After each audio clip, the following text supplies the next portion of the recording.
So yeah, this is just a time randomizer of Chrono Trigger. Um, Overall, we're looking for one of 3 go modes. We want to find Frog and the 2 sword pieces for 1. Um, our second go mode is going to be finding the pendant, going through the trial with the clone and the Chrono Trigger. That'll take us in go mode number 2. And then our third go mode is going to be the gate key, the ruby knife, and the dreamstone. Will let us go through our prehistory go mode. So our runners are going to be going to various dungeons. We do start with the epoch, and it flies. So they'll be able to go around initially to 600 and 1000 AD, fight some enemies, get some levels and techs, and then try to look for those go mode items. Um, Other than that, flags of note that we have on the bosses are going to be randomized, so they're all shuffled around. Um, our runners will know how many hit points they have based on their spot, because that's a flag we also turned on. And then we also have gear and healing item rando enabled, which means we'll see pluses and minuses. That means gear is better or worse than its vanilla flavor. And then additionally, all of our consumables do a randomized amount of healing. So, our racers are probably hoping for like ethers that do like 13 magic points instead of 10, but they might find that they only do 6. Um, all in, do you have any initial thoughts on our kind of starting characters or the flag set? First thing I'm looking at is St. Von Jester got I think the bent hilt there at the carpenter. So the first 2 checks we see almost always is the carpenter and the snail stop pendant on the snail stop, and looks like St. Von Jester is going to pick that up. So that's part of the early route that we see a lot. These 2 characters, Luca is always a favorite because of her magic ability. If you can get a good AoE attack with Luca, you can be set for the seed very easily. And Luca pairs very nicely with so many other characters. It is nice to see that Ethers did roll 12 MP. Let's see, Robo with Cure Beam and Laser Spin. One of Luca's was Protect. Did you see what the other one was? I didn't catch that one. We'll have to see in action in probably their next fight that they come across. So yeah, in the opening route, we're still looking for consumables. We're looking for mostly mid tonics, ethers, shelters, revives, and maybe a stack of heals. And that's kind of your base set of healing items. With the gear rando, as people are in their menus, you'll see pluses and minuses that increase and decrease the base stats. But also, if they roll high enough, then you can also add effects or take away effects from different pieces of armor or different weapons. Lord Batsy saying no to the pendant initially. I'm sure she'll come back to that at the snail stop. Yeah, that's definitely a kind of one of those choices early on, is that we get enough money to get a decent amount of consumables that can carry us through most of the game. But if we want to buy that snail stop item, we have to skimp on a lot of those items in order to afford it. And there's always the potential that like the gate key shows up in one of our early checks. That would also make kind of putting off the pendant be a wise choice. Yeah, the gate key and the pendant are some of the most important items in the in the set of key items because they unlock additional time periods. The gate key unlocks prehistory, and through it you can get to 12,000 BC. And part of the gate key is it will go through the end of time, which unlocks magic. All characters that use magic can learn up to 3 techs, but they can't learn anything beyond that until you talk to Specchio at the end of time. Robo being in the party early is, helps with that because he does not need to learn magic as a robot. Sadly, he has no inner, I don't know what Specchio calls it, chutzpah, to use magic. And then Pendant, the way you unlock the future is you do the trial in 1000 AD, and then that takes you to the future where there's additional checks. And so those are two of the really key items. Yeah, I think something I know particular from just like racing with Saint Von Jester over time, they are known, they don't like Robo like at all. They call him a trash can. And I imagine as soon as they get a 4th character, they will kick Robo out of the party. Almost regardless of what Robo's tech situation is. Saint Von Jester is now at the Cathedral, so a lot of people's opening routes kind of culminate at the Cathedral. You get the additional character after the Nagaat fight. Ayla is another good character that you all... there's lots of good reasons to keep in the party. She's another one that doesn't need to learn magic. And she pairs well, especially with Luca in there right now. If you get a Fire 2 and a triple kick, you can blaze kick your way through a lot of bosses. Yeah, I think our power tabs are +4. So we love to see Ayla with that action going on. As part of the gear rando, Ayla's fist can also roll an effect. So that's kind of an interesting piece there as well.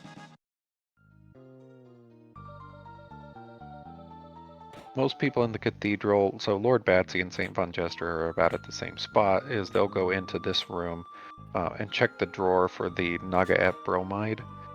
That is a nice item in Jets because when you turn that in to the old man in Dorino, he will give you one of every tab, a power tab, a magic tab, and a speed tab. And speed is king in this game, so that is something worth having. Yeah, indeed. If we want to go fast, we gotta have at least one character with, by the end of the game, at least 13 speed. Flare is Luca's 3rd tech.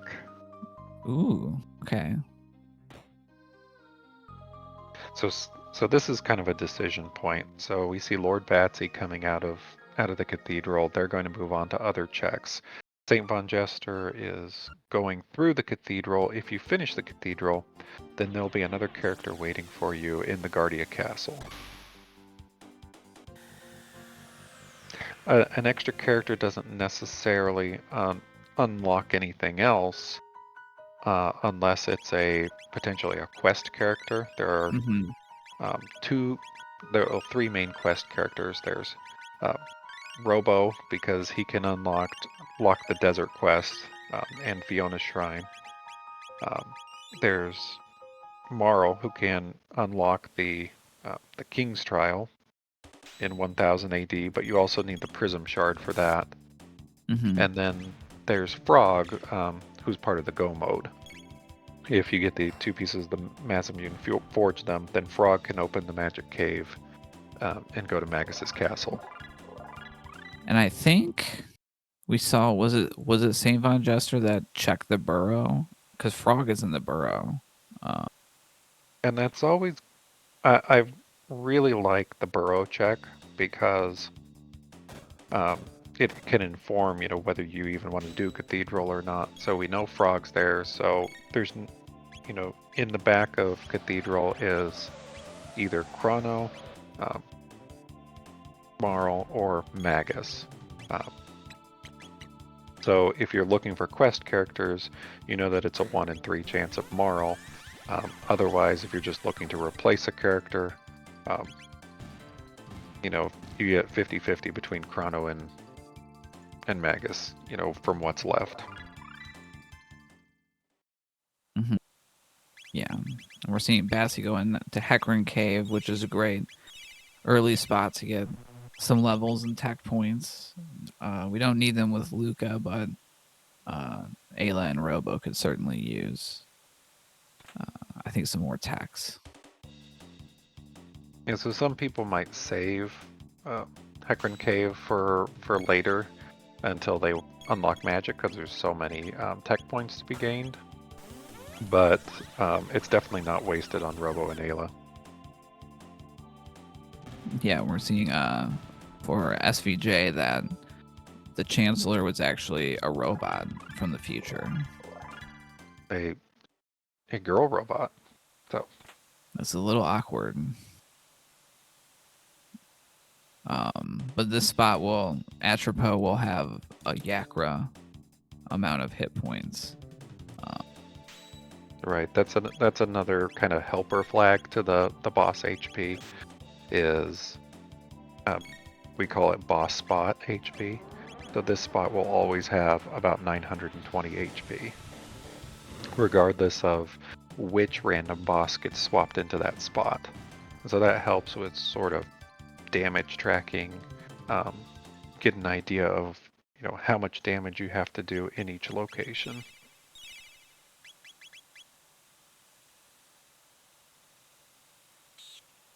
And SVJ same on Jester, made quick work of Atrobos.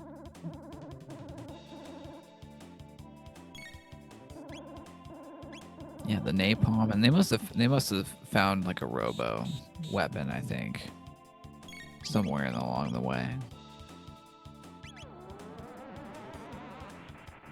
With Chrono Trigger and the pixel movement on the screen, there's a lot of enemies you can skip if you're moving in the right place. So this battle with Lord Batsy can be skipped. It's kind of a tricky ramp off the bottom there. Sometimes you get it, sometimes you don't. Yeah, that's Magus one of those is starting with Dark Matter, so SVJ has already gotten rid of Robo. Yeah, that's not I expected them to do it pretty much no matter what. I wonder if we'll see them go to like the desert or potentially Hecarim to like get that Magus online.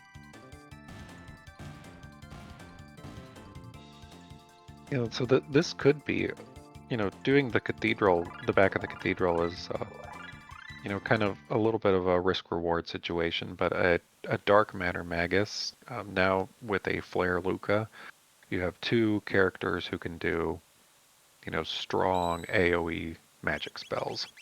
So that might actually speed up some things later, even though it costs some time initially. St. Von Jester checked the Xenon Bridge and found the jerky there, and that's kind of a peek check, you might call it, where you can see what the item is, and if you don't like it, you can reset out of it, provided you've saved your game in the right spot.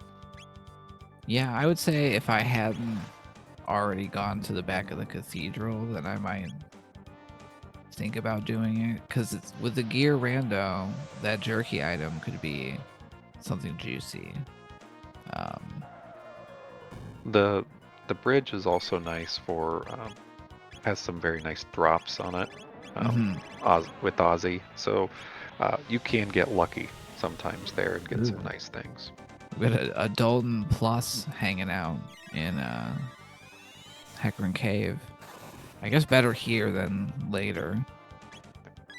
In the vanilla game, Dalton Plus isn't usually that wild of a boss, but in Jets he can really give you a bad day because he's fast and he will counter every one of your attacks with an AoE attack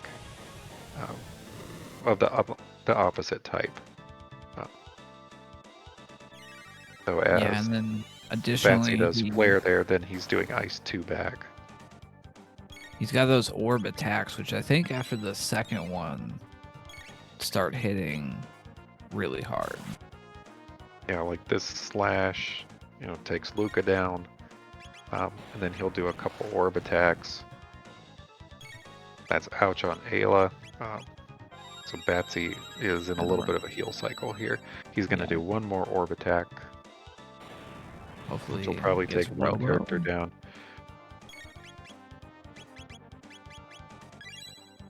I think one more flare will finish the fight.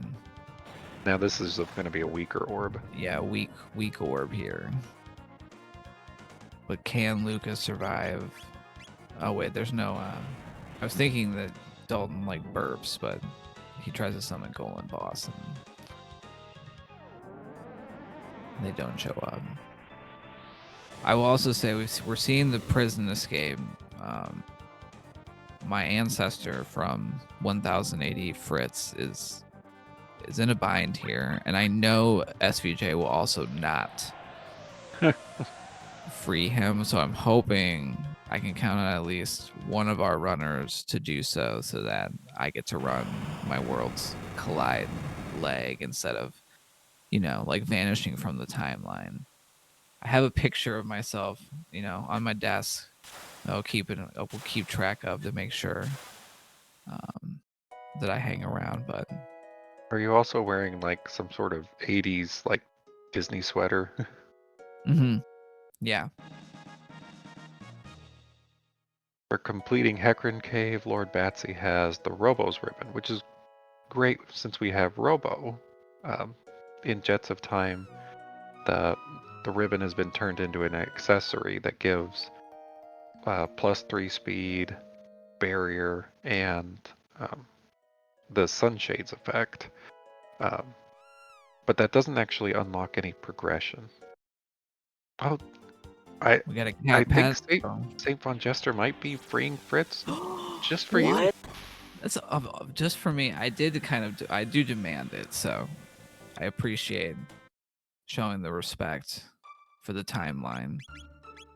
This is really a marathon, a miracle, because I might have to. Okay, if I get a chance, I'm gonna make a note. I'm gonna say I will donate definitely $10 for every Fritz save. So SVJ has definitely helped out there.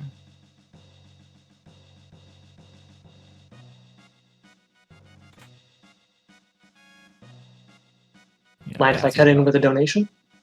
Oh, definitely. We have $10 from Rubicant saying, this just in, local villages report rapid shifts in aging due to apparent temporal waves caused by that crazy inventor girl, Luca. Film at 11. Wonderful. It looks like Batsy might be keeping this jerky. Looking for those drops and then a decent amount of tech points. Since they've done Hecarim Cave also, this bridge area can go pretty quick. Yeah, maybe we'll see like a rainbow arm.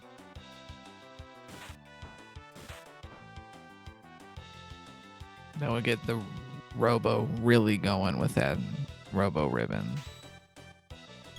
You can see some nice armor too, like Nova armor or Prism helm or Prism dress.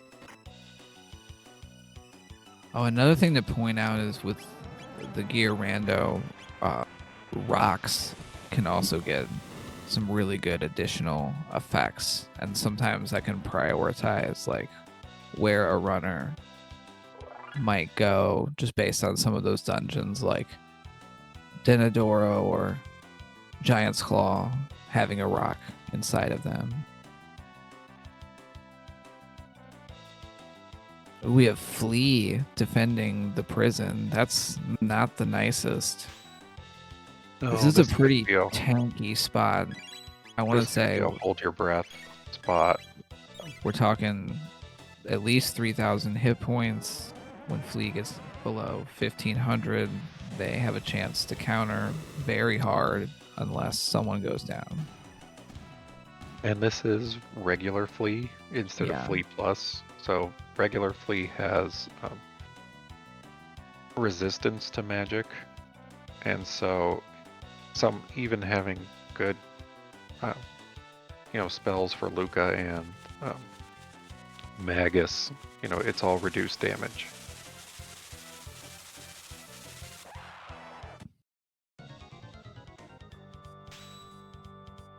On the bridge, Lord Batsy has Super Slash, so Super Slash does not have magic resistance, so this flare is going to hit him pretty hard. Yeah, Chad being very funny about, the tankiness and the tank spot for Flea tank here. I'm very tired. I think I would laugh if I was more normal brains, but this is the late night edition of Jets of Time, so pretty chill vibes so far. It's okay. I'll laugh for you.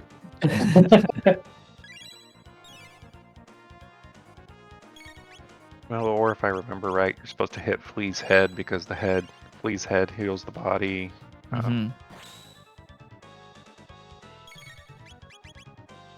Trying to remember all my boss strats, but I might be mixing them up. Yeah, I think SVJ they have a good shot of getting through this. They got through kind of a heal cycle, so they can keep going. They're running low on keep going.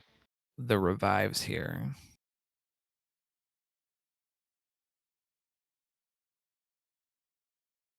Batsy turning in their Bro 9. We saw Atoli just picked up their Magus and is heading to potentially go to the bridge. SVJ gets through with Ayla taking a nap. Ayla was tired. Took that fight off a little bit. We kind of have a few things going on. Lord Batsy's turning in the jerky in 600 AD. Atoli went to go check for the bridge. To activate that quest, you need to talk to the captain of the guard on the bridge. So that's where they're heading right now. A lot of people will do that as part of their opening route, just so that they have that done and don't have to come back to it. Yeah, I find if I don't, there's probably like at least a 10% chance that I forget that I didn't talk to that guy yet, and then I get confused down here. I'll be like, wait, why is this guy not a haste dress? Haste dress. So that is the prism dress with a haste effect. That's big time. We love that. Haste is great. We still want speed, but haste makes everything faster after that first turn. And that can really make the end game much more pleasant.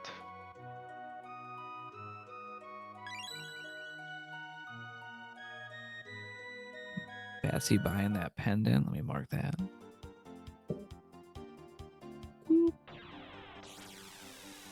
Once you get to the future, one thing that a lot of runners do is they check these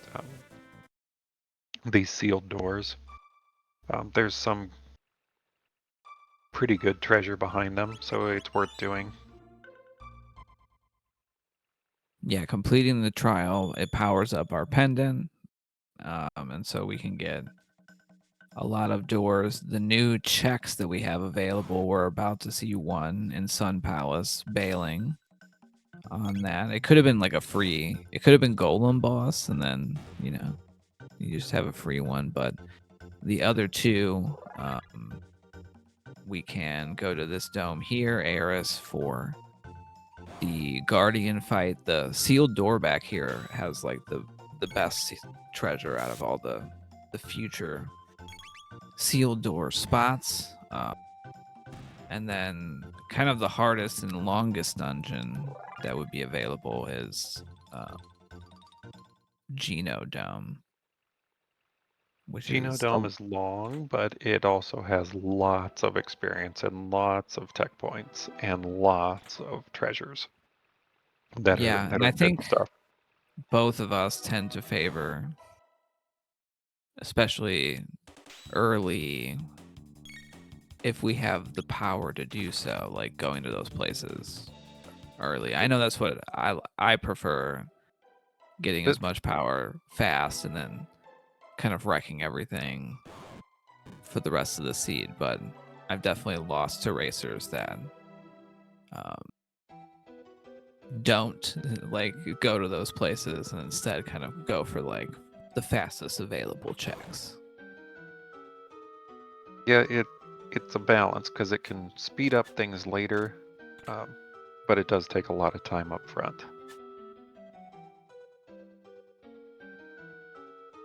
And speed does really matter, like, and we would need to have like our either Magus or Luca with enough speed to be able to deal with the fights in there without taking up a bunch of time. And it would be the same of going to my favorite mountain. Although Denadoro mountains are nice, Mount Woe is double nice. Plus 2 magic tabs today. Mountains are okay.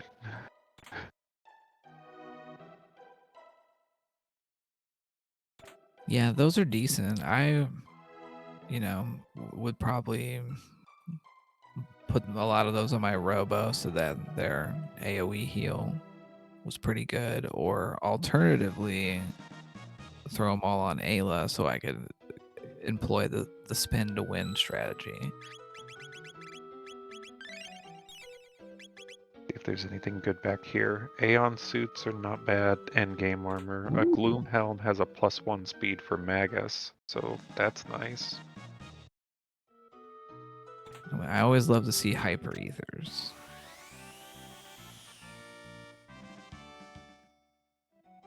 So Batsy picks up a Blue Rock plus. So that plus on the Blue Rock could be any good tier status effect. Let's see, magic +6. That's a magic ring effect. That's a nice boost. That's probably better than nothing. Getting some tabs. Robo magic. This can be an endgame party, so I'm not surprised to see Lord Batsy start to commit your tabs. You wouldn't do that until you feel like you do have your party that you want for the endgame, but this one has a good feel to it. See what this old guy has for us. The Moonstone, not what we're looking for. The Moonstone is one of the deepest key items in the game because you need to unlock prehistory, so you need a gate key, you need a pendant, and have to complete the trial. And then you also need Marl with the Prism Shard to complete that quest. And then it's an additional turn into Melchior once you have done all of that. Indeed. Atoli's turned into jerky, gotten themselves a haste dress as well. Looks like SVJ might be looking at what character is here.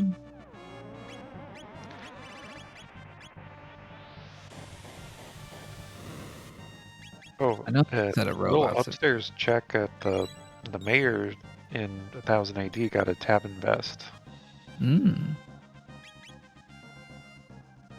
Making Luca faster is always So Atoli might be balancing, do I give the tab invest to Luca for some +2 speed, or do I give the haste dress to Luca for the haste effect?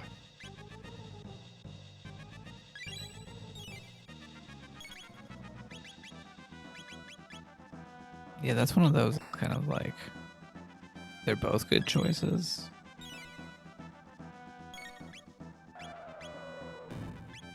If it was the Tabin suit, that's definitely an endgame armor. The only issue with the Tabin vest is you're probably going to swap it out at some point. SVJ picking up this swag tab early.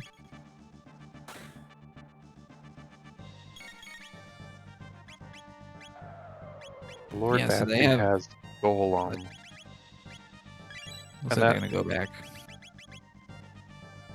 Oh, regular Golem. That's a not nice boss to see early. So the most think common strategy here is to They got it. is to sort of switch your elementals between fire and ice are the best elementals to sort of switch between. But you can also reset their AI if you do a physical attack after that. Their fire and ice will just counter with like a single target spell, which doesn't do that much damage. So that's kind of one way to get around Golem's AI.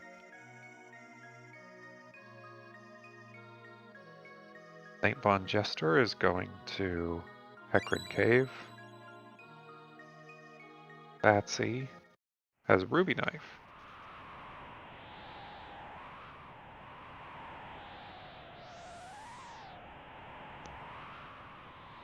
So we're still a little bit all over the place on terms of which go modes we end up with.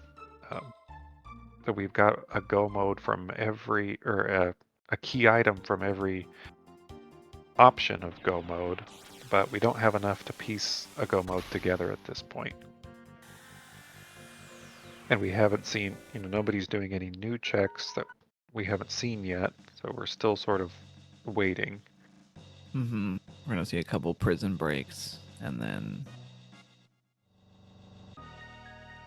a Robo's ribbon for SVJ, which they don't care about at all. They're gonna be probably disappointed at the end of this.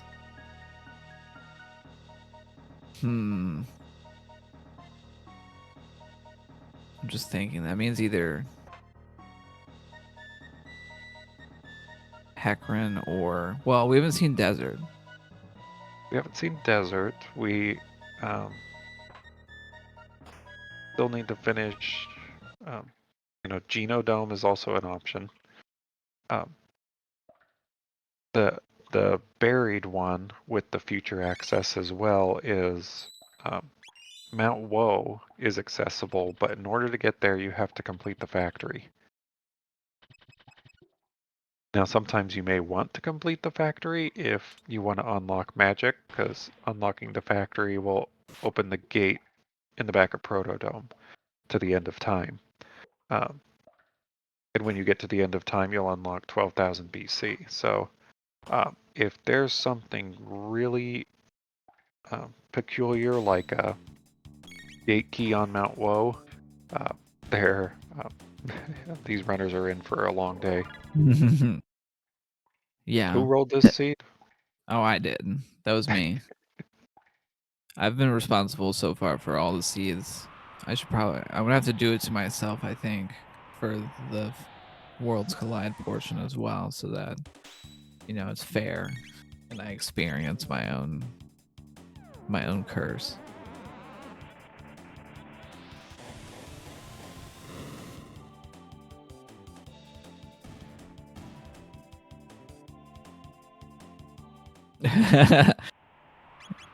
We know who to Person blame. is racing in the third leg, so I think they're like, wait, I didn't agree to sign up for a fifth seed.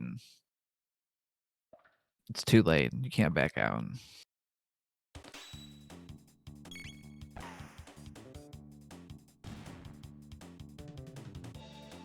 All right, we'll see if we get two more. Looks like we're gonna get another Fritz save. I'm gonna make a note of this.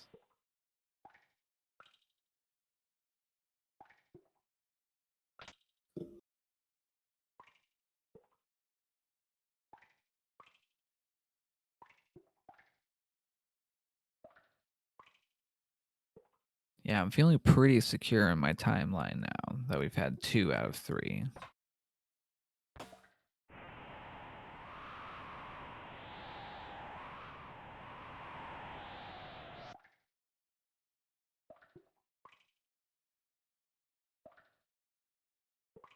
Patsy doing a good skip between those shields. If you line it up right in the center, you can walk between them without encountering the battle. And Nice. oh, I think we're going 3 for 3. Pull up. Let me pull up this link. Go ahead and get my donation in now. Look at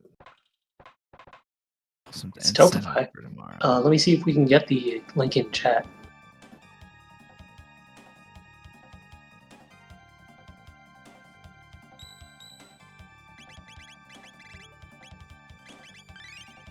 Let's see. It looks like Ori is the next one open with incentives. I do like trees. I think, yeah, I'll have to put mine towards trees.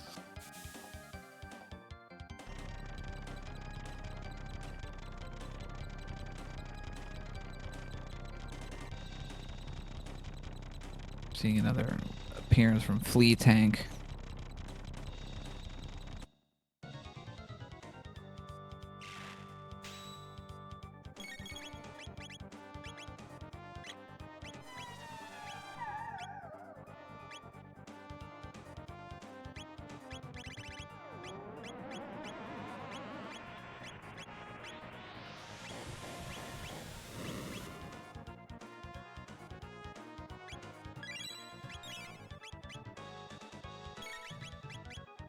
The one small note is we are using the beta version of our feed generator, and there's lots of little enhancements in the beta. So part of the gear rando that we're using today is the beta version gear rando, but also some other quality of life things like as people runners are picking up their items, you'll see descriptions of the item as they're picking it up. So seeing that on screen just is easier to process what you got and what its effects are. And another small quality of life thing is that all of the in-menu techs have the damage formulas for them, so you can sort of see and understand how things scale up if they're double techs, and which things are combined, or also the relative power of some of the magic spells and kind of understanding them. That flare scales up a lot more than slightly more than dark matter, so you kind of learn these things as you go along, and so those are some small enhancements here and there, and there's a few more along the way. If we get the prism shard, there's a small enhancement to how the King's Trial check can go. That speeds that up. So there's a lot of little things that are part of the beta web generator or seed generator at this time. Yeah, definitely. And like the Toma, the pop turn in cutscene got shortened. I'm always advocating for if we get the Fritz saving cutscene cut down even further. That would increase the amount of times he gets saved, I think.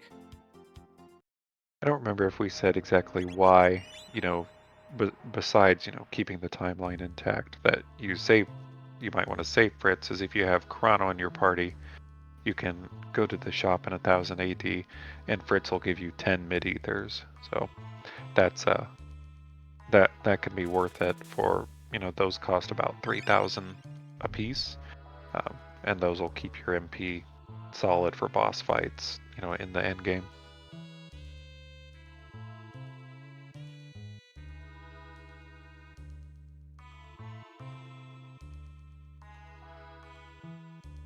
So we're seeing Airstone, which, if I remember correctly, that was a root. What was there? Was that the Is that the ruby Moonstone? knife? I think that was the ruby knife. Okay.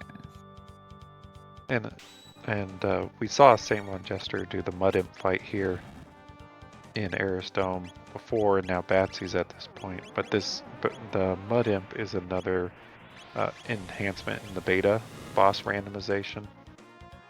That the Mud Imp is part of the boss pool. Any boss can be anywhere. The other ones that were added were the R series, and that was added to which ones mix around.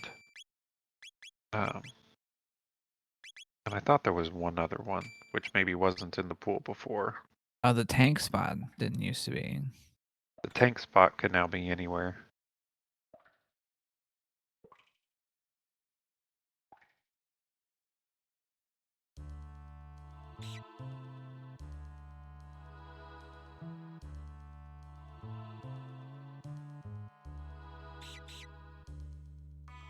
So yeah, I think we're, in order to get any new information right now, we're looking for either Sun Palace, we're looking for Desert, Genodome, or if somebody has a wild hair, Mountain of Woe.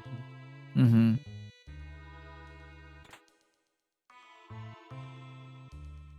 It looks like Desert is for SVJ.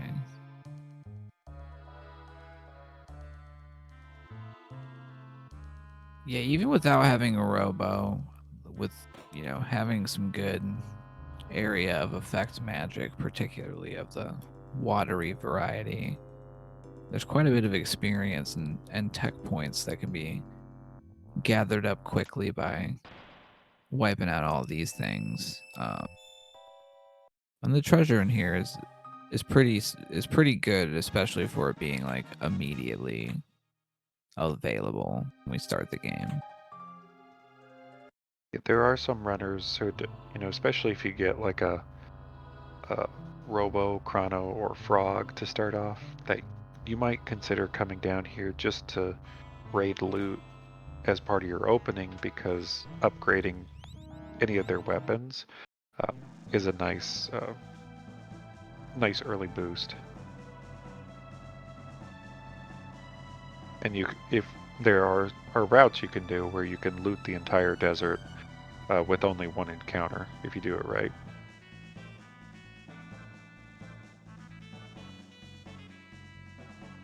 Yeah, and that one encounter is pretty fast to run away from as far as those go as well.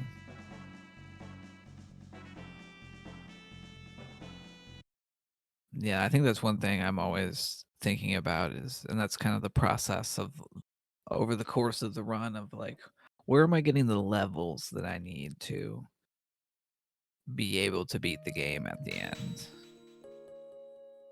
Oh, it was Moonstone at Aristome. So Lord Batsy now has Moonstone.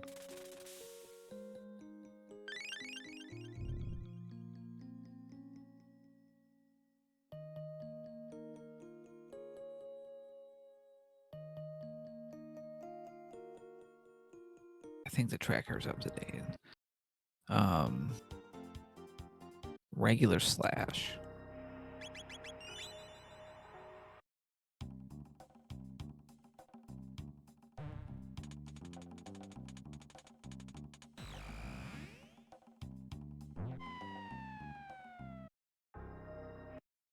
This is like a 2,500, 3,000, something like that spot. SVJ is putting out. Oh, I We'll think see it's after this 4. flare. I think it's 4,000. Yeah, because it's 2 into 1. They're putting out about like 1,000 damage a turn. This is going to be a doable, but maybe a little bit long of a fight. Oh, we're seeing factory.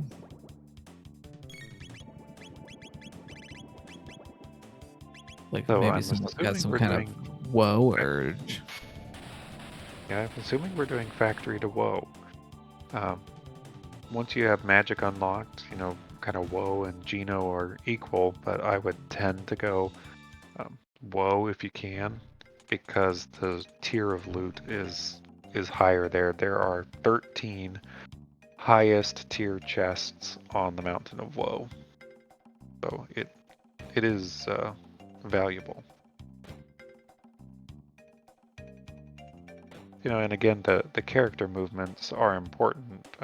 You don't notice it because they're not getting into battles, but Lord Batsy is moving around the factory in a particular way to avoid getting encounters in these areas.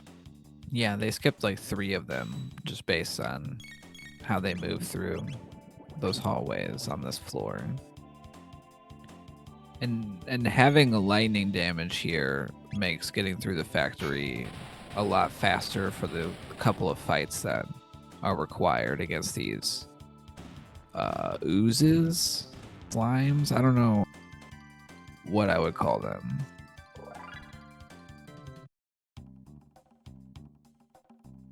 Annoying, especially if they're in vanilla. Definitely annoying. Gotta put in the code here. Now, there is the secret trick, which is just to push all the buttons at the same time. Is that a task trick?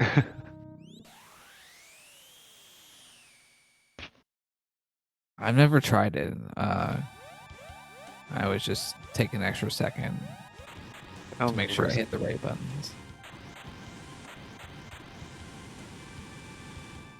Oh, Now, I do maybe- believe I've seen SVJ do this. So they turned in the... so they did the desert. They cleared the desert. They sort of set up the check with leaving Robo with Fiona. But they're going to do Denadoro and then go to the then go to 1000 AD. So they're going to kind of combine 2 checks into one. Is this boss? Is this factory even randomized here? There may be a glitch, but probably not. So that's our series, and so with the boss spot HP, the spot, if it's 2 parts or 3 parts, is split amongst the different pieces. So if you have a good AoE attack, the R series isn't normally too much of an issue because that HP is spread over 4 different targets instead of 1, 2, or 3.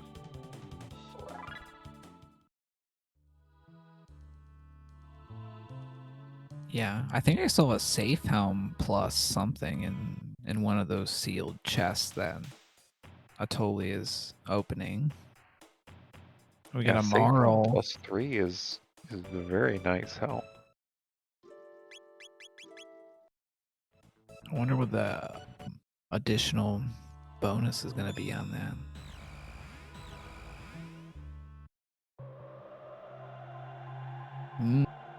Heading to the end of time for Batsy. Got a couple Batsy's characters. gonna unlock magic. And picked Marl up along the way, so we might as well unlock magic for both of them.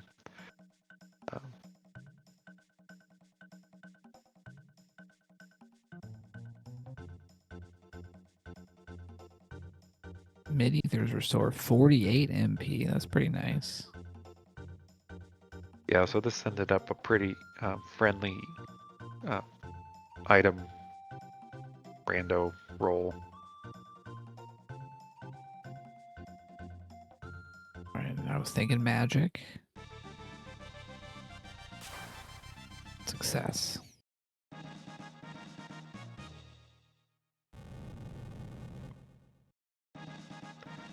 I think I had forgot, so I'm glad you made up for the both of us.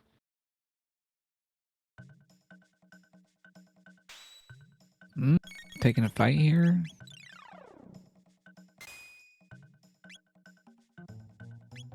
Getting that.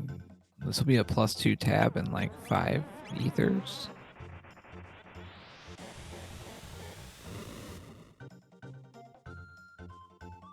That's not bad. Worth doing. May have been a mistake, but didn't lose that much time.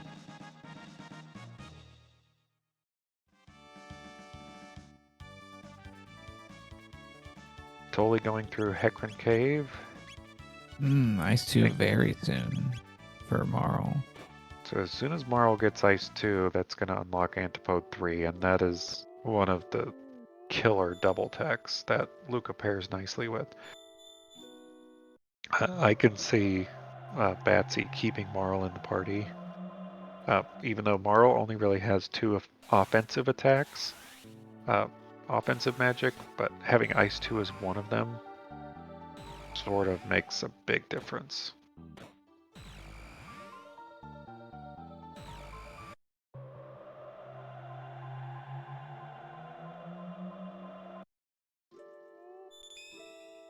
Marl is good too for, her other scale spells are, healing based mostly.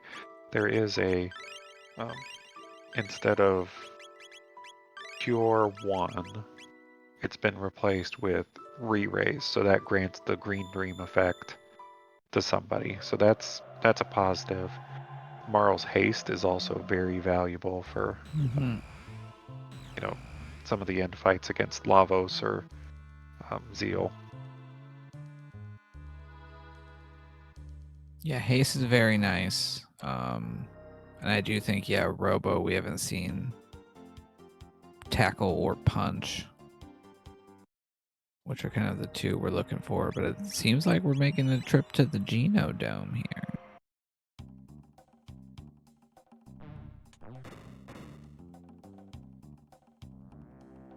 Which is fun. I feel like if I could more consistently get the skip of the conveyor belt, then I go here more often, but I'm still not quite there.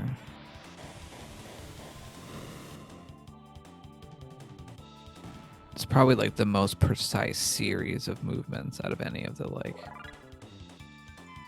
skips in the randomizer. Yeah, it's a long run, and any mistakes get punished severely. So if you don't, it's always a good one to have a save state ready for that you can always just load up and practice. But if you don't feel comfortable with it, going in the back way to switch the direction of the conveyor doesn't lose very much time. I think the general rule I hear is if you can do it in your first 1 or 2 tries, it's worth it. But if it takes you 3 or more, then it's just as good to go to the back. Yeah, I usually go for it.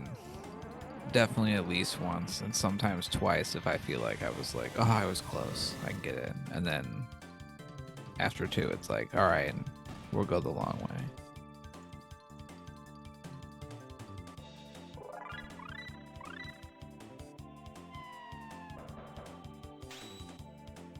Now we're going to see St. Von Gestra check the shrine. So this is the first new piece of information we've had in a while.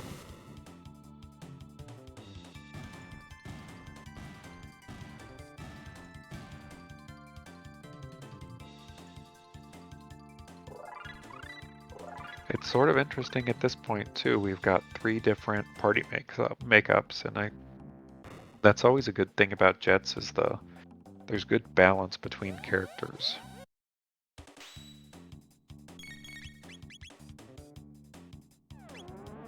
Dreamstone. So Dreamstone. They've got 2 of 3, but they need a gate key. Because Denadoro had the ruby knife. Batsy getting a slew of techs with these battles.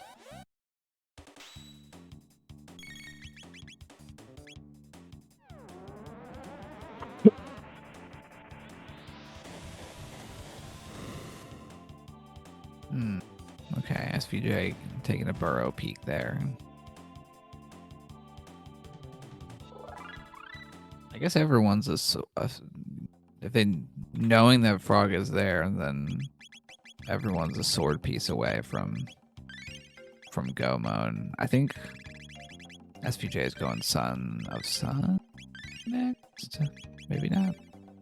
Factory. Yeah, what we could have now at this point too, we don't really know, is we could have kind of in the remaining spots just sort of checks that lead to more checks. Like a pop or Pop, a prism shard, prism shard. Hero and medal. a hero medal. A hero medal is not a bad one to ever see. But Saint Von Jester, depending on where he goes next, is only looking for that gate key. That might be something that sets his go mode up earlier.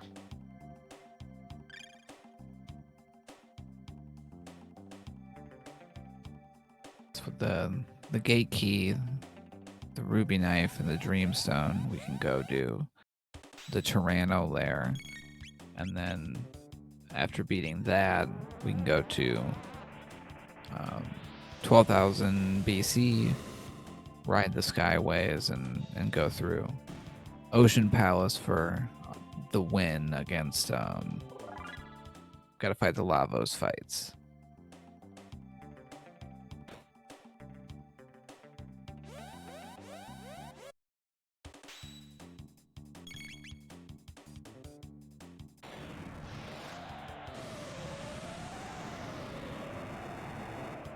The question is how how cursed is the seed really in terms of the progression being like? I mean, there could be a chain of like pop to like prism shard, and then the gate keys behind the prism shard.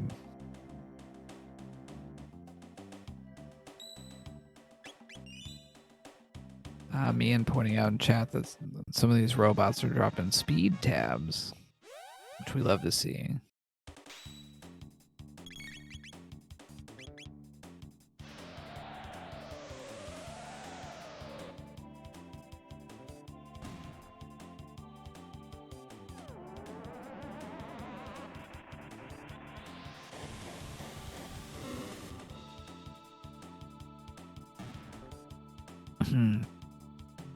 So we're gonna see. Totally about to get there. What was in Hagrid? Oh, Ribbon.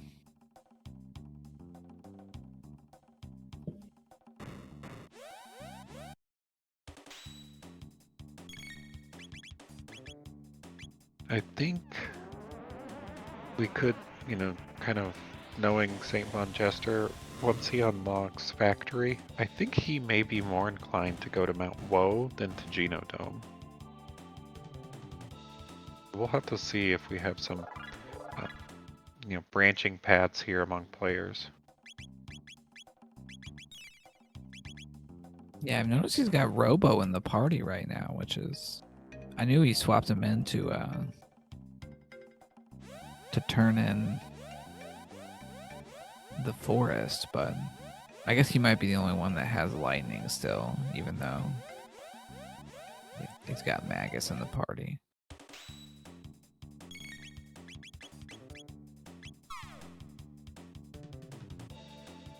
Maybe looking for that Omega Flare team.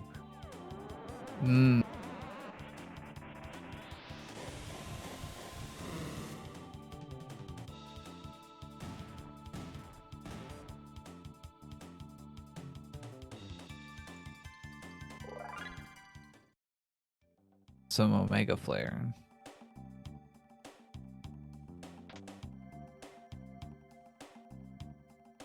Yeah, and he does have the rock for it.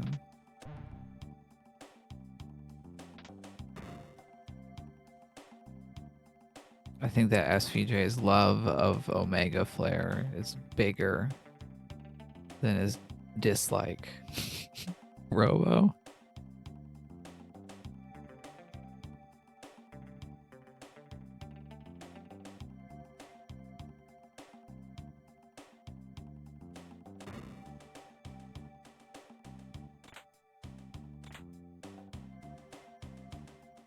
Now everyone's favorite part of Genodome, which is getting the robot to do what we want, which is not.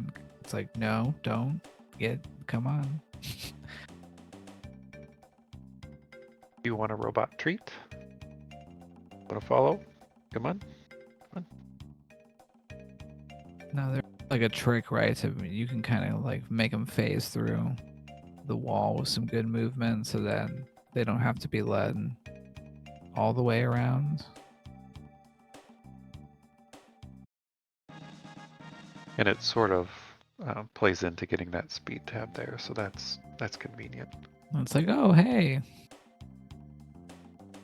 Now get stuck on a corner again because you love them.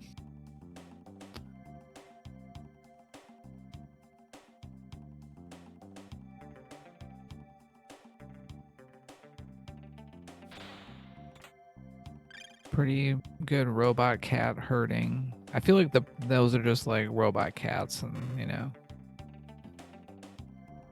just takes time and patience.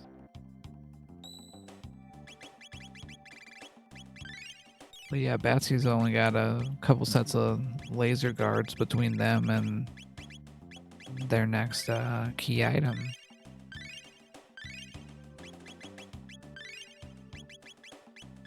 Game Fun Jester is gonna try the Sun Palace again.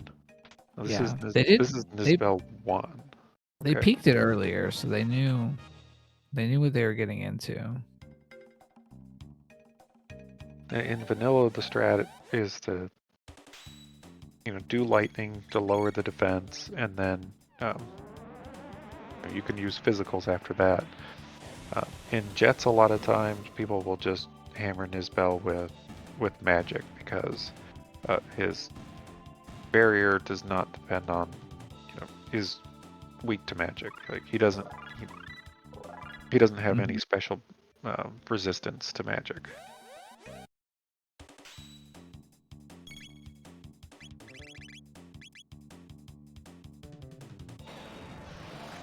Yeah, I feel like SPJ will be able to get through this with relative ease. That seems like a wild amount of different damage out of Robo. I wonder if they have something I think he with has like a magma hand. Okay. Lord Batsy, for as long as Genodome is, this spot only has about 3,000 HP. Oh, we got another vanilla location. The future robots refuse to be randomized in this scene. Except for Guardian.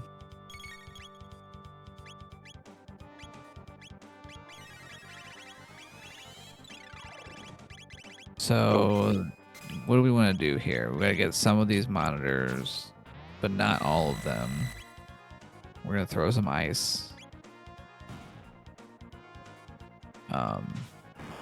Because the displays heal Mother Brain, but if we destroy all of them, then she goes ballistic, and it's already over. Oh, and of course, I was watching Mother Brain instead of Saint Von Jester. So, looks like he's got the trigger in his item menu. So, trigger at Sun Palace. Toma's pop at Genodome.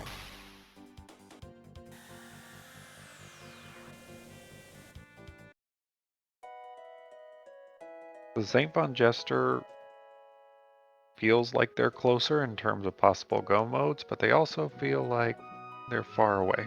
Because everybody feels a little bit far away. They're kind of pulling for.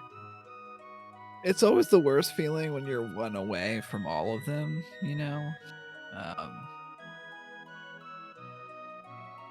I like going a well. And that's what Saint Von Jester's doing. So at this point, there's definitely a good possibility that we will get divergent go modes of some type. And that's one nice thing about Jets of Time is, the 3 different go modes means any seed, could end up with different finishes.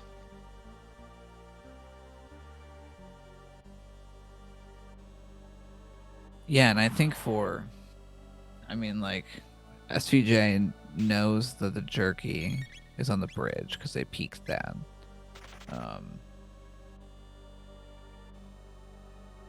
They don't know where the pop is, but like in really the only key item that they could find on the top of Woe that would be like, ugh, is gonna be that Grand Leon. I guess we're the Prism Shard because I don't think they've grabbed Marl, or did they? They might not, but they have access to Marl. Yeah, they've at least seen where she's sitting. We're gonna get it. Let's see if our rebels are dropping something super good today, or just regular amount of experience and tech point. Mega elixirs. It might be worth 1 or 2 rebels. Yeah, 2 is a good amount. Beyond that, probably a little greedy. Might be losing time.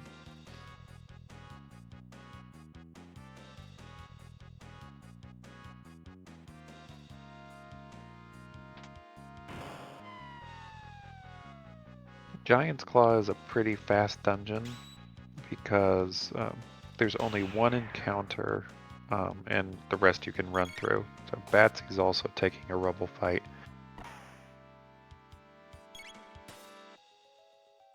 Yeah, both Luca and Marl have higher hit, and so generally will actually hit the rebel. Ayla's got like above average hit, I would say. And I know there's a couple details of, does hit come before crit or does crit come before hit? So Ayla with a higher crit rate, I think, also factors into that a little bit. Just bonking this rock. Those close range weapon bonks. Nice.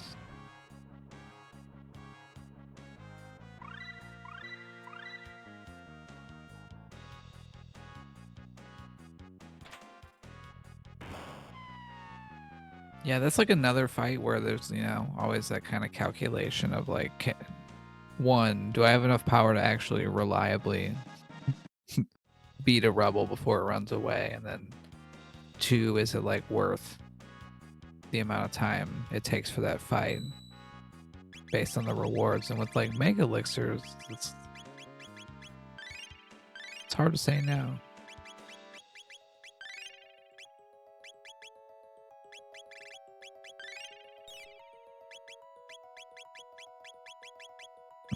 All right, It's so always tough to tell. I was gonna say we got a Toli.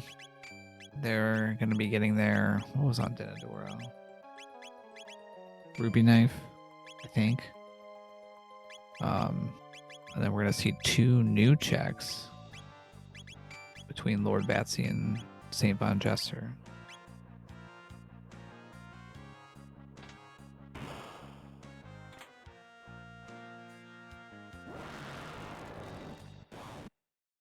A mutant. Is that Terra? Yeah, I think this is Terra Mutant. So Ayla's not much use of this fight, although could use Fire Whirl.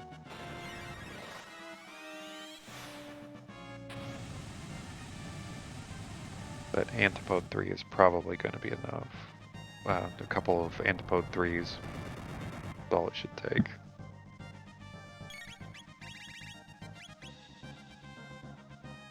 Yeah, while Rust Tyranno here, this is like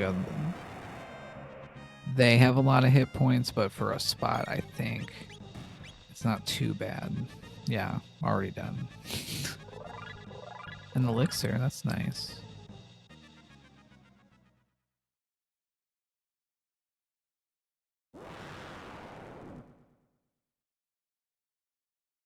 Another Mega Elixir in a chest for Saint Von Jester. Yeah, they're sitting on 3 of those. Let's see what is in Giant's Claw.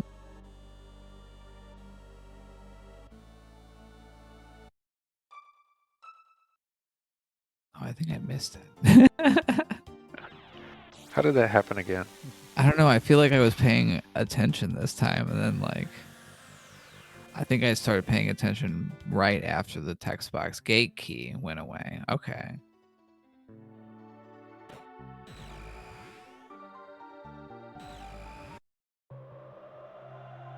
It's an interesting find.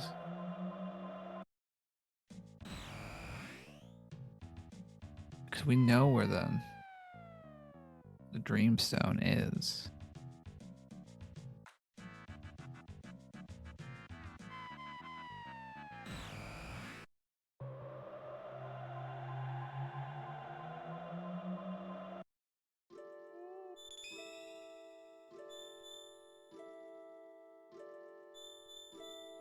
Yeah, because I was saying out of Batsy's available options are the desert, Sun Palace, and Reptite Lair. Yep, that sounds right. Well, and now, they had access to Mount Woe Oh, before, whoa. but they still have that available. It's hard to go to Genodome and Mount Woe without the second one of those being the last place to go. Because it's just doing both of those really long dungeons is usually like overkill in terms of loot. Trying to get the dig, the good dig. So if our little critters here, they dig below a certain point on the screen, we get to go to like alternate rooms that have some pretty good chests in them on the way down. But it's pretty random. Sometimes I try to use my characters to like box one of them in below the line. Try to trap them down there.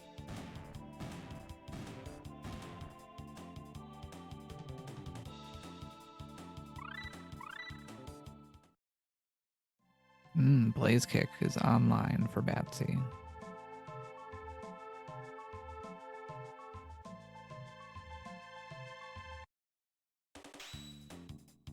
We're gonna see a lot of hot feet for parts of this scene.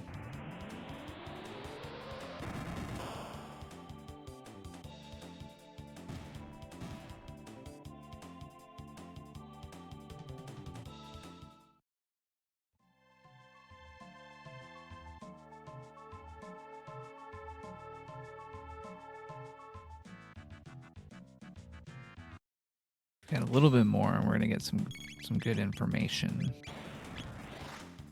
with the finish of WoW and the clearing of Reptite. Yeah, with both of these players, they're at the point now where their gear and levels are highly sufficient. So it's all about just getting the checks, getting them fast.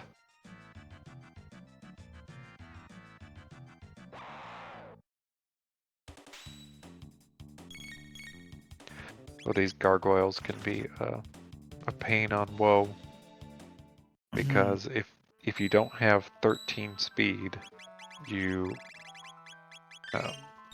they can attack first. And they either do the lightning orb, which is kind of nasty in its damage totals, or they can take you down to 1 HP. And even 13 ties sometimes. So having 14 is better than 13 if you can manage it. Yeah, 13. Oh no. There's a golem boss here. Run right, for fear. Require full concentration. But not really. It's the freest of the free. We can do nothing in a worst case scenario, and most time win. Yeah, we'll see people actually do the damage on golem boss to defeat them, but I suppose in an occasional case you could just sit there and wait for them to run away. It's like usually faster, like I could see like what would be an example? If we got early pendant, went to Sun Palace and ran into Golem Boss, it would probably be faster to like sit there and just wait than try to like, you know, plink them down 200 damage at a time. Batsy has a bent sword. So That is with Frog in the burrow, this is technically a go mode. a go mode. And before they go collect Frog, they'll have to forge the sword. I don't remember if Batsy knows that Frog is in the burrow, so they might just be going there to check. Ooh, we got a new sighting. They know they're gonna reset. Forge the sword. So this is always the sort of decision point. Do I go Magus's Castle, knowing that it's a longer go mode? Magus Castle is a long dungeon. But if you don't have any other options, you might just do it. Or do you want to do that one more check? And for Batsy, the one more check could be desert. Yeah, desert, if we're skipping the fights, is fast. Sun Palace is also really fast. But we still don't have a clone sighting. That's So, true. They don't know, but doing the desert wouldn't necessarily be enough.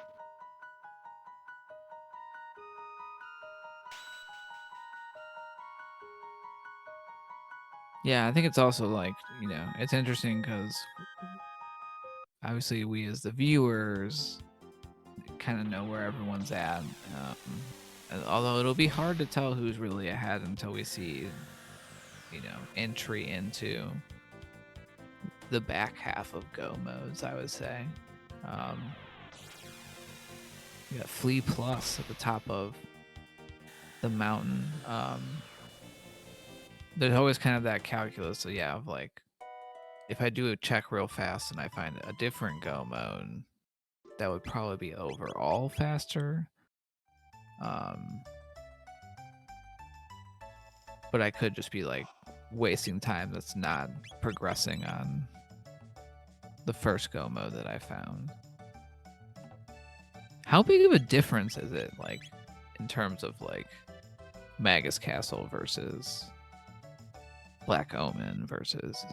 I feel like we've talked about this in the Discord. And I want to say it's like I want to say it's upwards of like 5 to 7 minutes of time more for Magus Castle. There can also be some variability in Magus's pattern.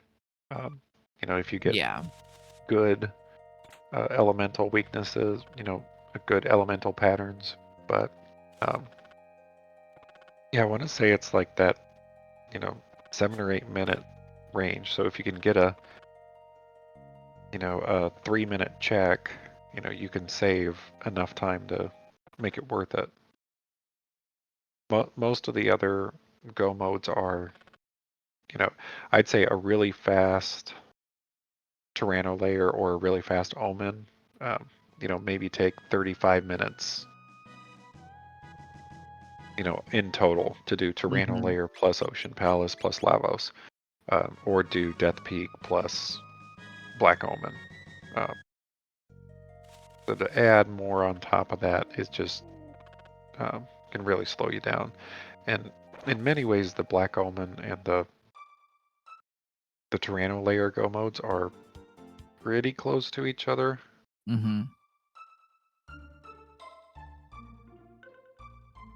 I mean, there's other factors too, where like each individual runner, you know, might feel more comfortable, you know, in terms of executing on the movement for like a particular Go mode. Like, I think it is the Magus fight itself that makes me shy away from Magus Castle Go mode, because it can be so variable in terms of, you know, oh, I got the elements that I had, and so I was able to just like destroy it very quickly versus like getting cycles of just but I can't really do damage. It's cycle. Makes it like a tougher choice, but I would say like it's the go mode that I can hit the skips most consistently in. So I try to factor that in too, as like Tyranno. There's a couple I still need to work on, and Tyranno can be a very fast dungeon. No encounters if you get the movement right.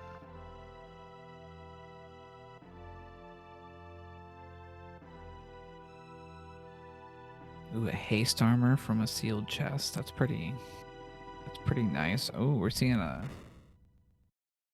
trial here, or not? Yeah, oh yeah, the trial. We're seeing maybe.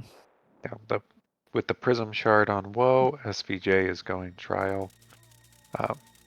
This still might not be a go mode, but we might be pretty close here. Yeah, like it could be. If it's the That- Grand Leon, then I imagine they bail. Now this is a beta enhancement too, that you can peek this first before going Hero medal. upstairs. Hero medal is you gotta keep it because That's kind of like a push. It's like, oh well, that's another check. That's fast. If I finish this one.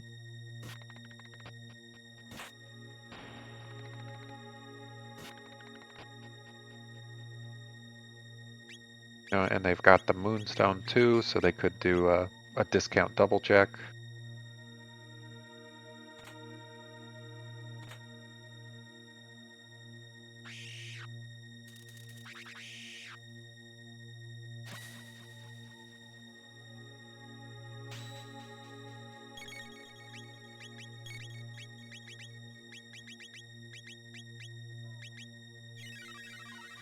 So yeah, that was a beta enhancement that in the previous version you would need to take Marl all the way upstairs, talk to the guards, go all the way downstairs, get the item, and then go back all the way upstairs and do the boss fight. So in the beta you can either go straight upstairs to the boss fight, or you can go downstairs straight to the item, and then do the boss fight.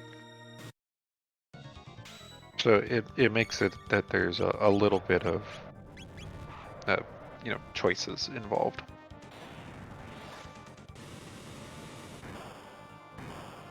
We got elders.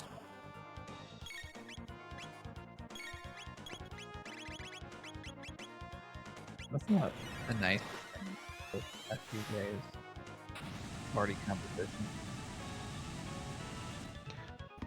At this point, I'd almost consider, doing an Antipode 3 and just taking the damage back, taking the counter. Just because trying to single target the head is going to take a fair amount of extra time. Batsy making one. They might not have it though. Antipode 1 still has an AoE on it, so I think it would still hit the shell. Just go big.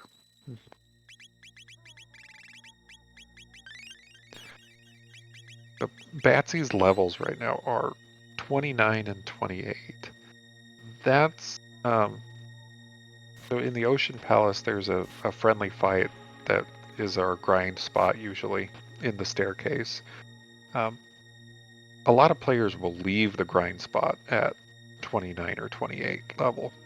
So Batsy's at an endgame levels right now. So when they get to the grind spot, they're probably just, they might take 1 or 2 fights, or they might skip it altogether.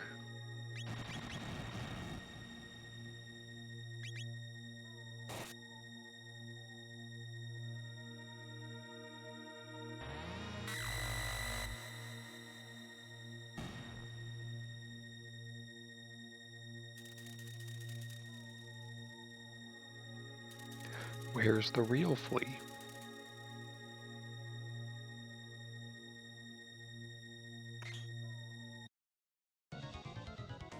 And we see another Lavos spawn.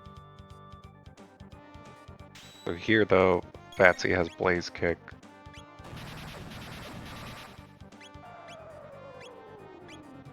So they can do that single target damage without worry of the blowback.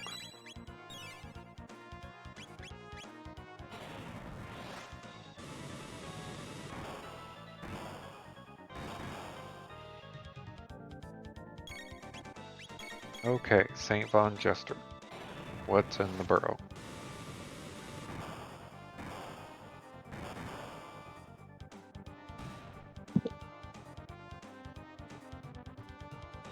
Doomblade -2. That is the Grand Leon Not what they're looking for. with the Doom effect. So in the gear rando, the ultimate weapons have their effects randomized as well. So either the rainbow effect, the wonder shot effect, the crisis effect, or the doom effect are randomized amongst their weapons. Saint Von Jester is contemplating, and they're going Genodome. They do have Moonstone available. Or no, they don't, No, because they haven't they gotta gotten get the gate key Thomas. from Genodome. They gotta go Genodome Thomas Pop. But if they get the gate key, they already have the other two, so that would be their go mode as soon as they get their hands on the gate key. Because SVJ is the stone, the dream stone, and the knife already.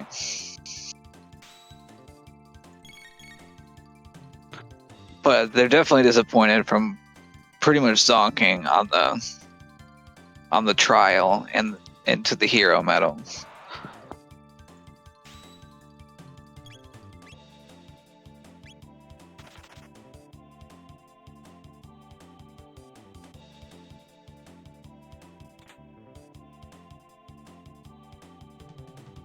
So yeah, these are always hard to call who's ahead, but with enough things in front of SVJ at this point, I would say Batsy is progressing further into their go mode.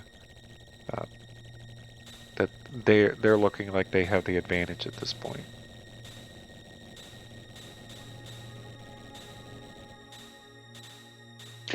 Yeah, I think I would agree with that. It'll become clear as kind of time goes on here, but in terms of like, if we think about what's in Batsy's path, the Magus fight, it could troll and go a little bit long, but I think Batsy's in good position to take that on. And then really it's that double boss spot. And well, Lavos is never a joke. Can never take Lavos lightly, but there's some bosses that could be nasty in the double spot. I don't want to name them because I don't feel like cursing anyone tonight. Usually I'm all about it, but this is for fun and also a relay race, so I will be hoping for a golem boss in the double boss spot. That would be fun. I think they deserve it after going through this seed. They haven't had the most direct path. Like, I think there was some good early gear and some generous early techs, but in terms of like directness to getting to go mode, not this time.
I see it totally got through that Nisbel fight nicely, and they're heading into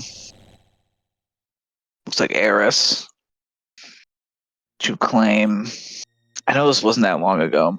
My brain is so scrambled in terms of what was where at this point. I'm sure it'll come back to me.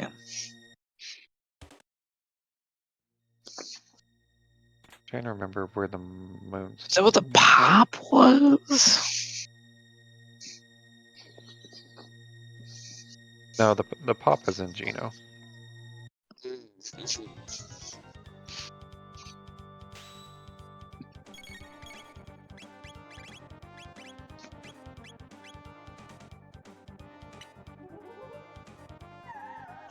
Stone there. It was something disappointing. Airstone has had a disappointing key item.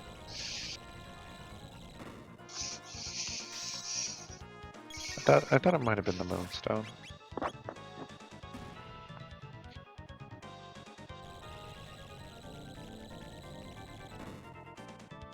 Now we've got the Aussie fight. Are the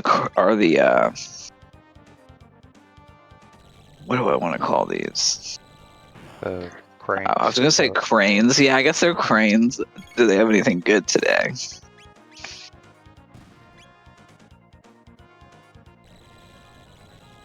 My all-time favorite seed, they were dropping prism shards. Or prism specs. That's always the best feeling.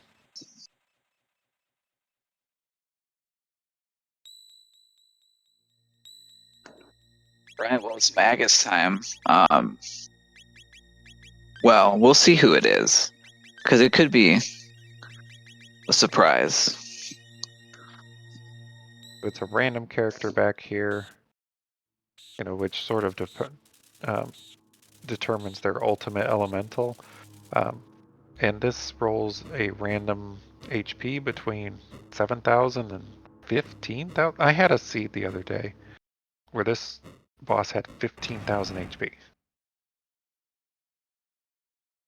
I didn't even know it could go that high.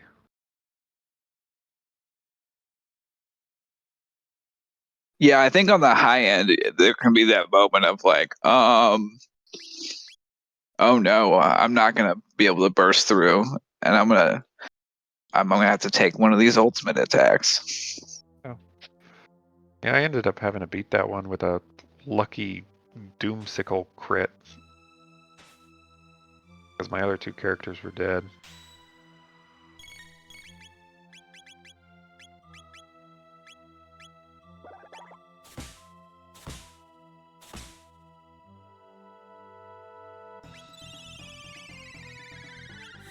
So this is where the pattern of this spot can get a little bit dicey. So a lightning pattern, nobody to really do damage. You can do another triple kick with Ayla, which Batsy's queuing up. So you can do physicals, but you're still just sort of waiting for that just to turn it over to the next one. Shadow, we love that. All right, queue up that Antipode 3. This is gonna be a big ol' hit here.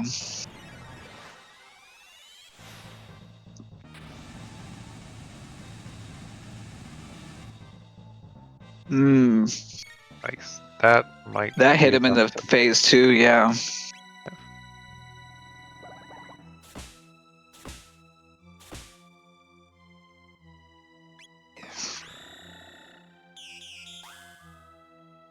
They're charging up. Now this is where we fire everything that we got.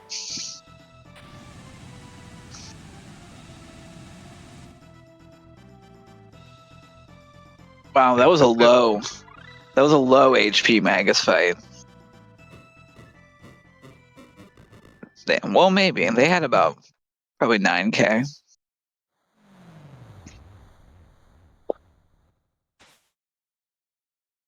Yeah, it's not unless you roll those big ones that you're just like, oh, you're not dead yet? I'm not dead yet.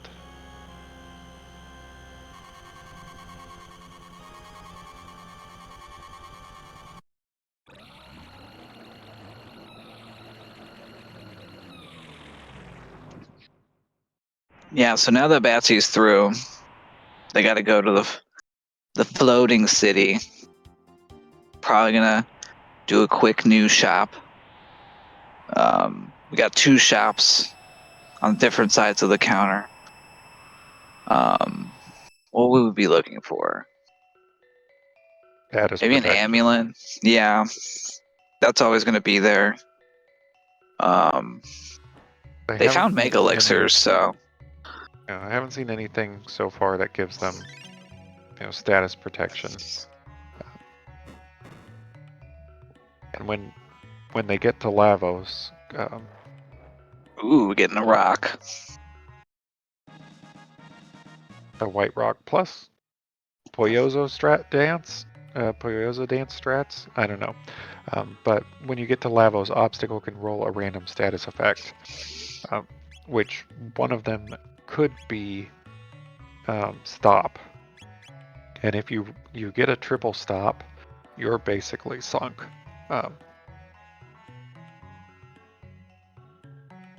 So that's like the ultimate thing you're trying to avoid. There are other ones that are maybe more annoying, such as sleep, that you have to wait for the next attack to wake up. But like stop is sleep. really the bad one. Stop's pretty bad. Slow's pretty bad. Yeah, you might not think slow is so detrimental of a status effect, but if you're sitting there waiting for your turn, and Lavos is getting in, multiple turns, that's a wipe pretty quick. We have our first Omega Flare sighting here, I think, on SVJ's screen. I just saw them. Nice. Take down Mother Brain. Forget the monitors, just go for it. Although they did Hypno Wave the monitors. The monitors can be put to sleep by Hypno Wave. I think the noteworthy items I saw in the news shop, there were mega elixirs for sale. Also gold studs. I think I saw a time hat get snagged.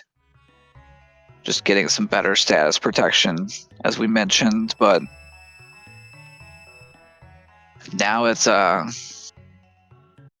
throne boss, a twin boss, and a Lavos fight away for Batsy to finish.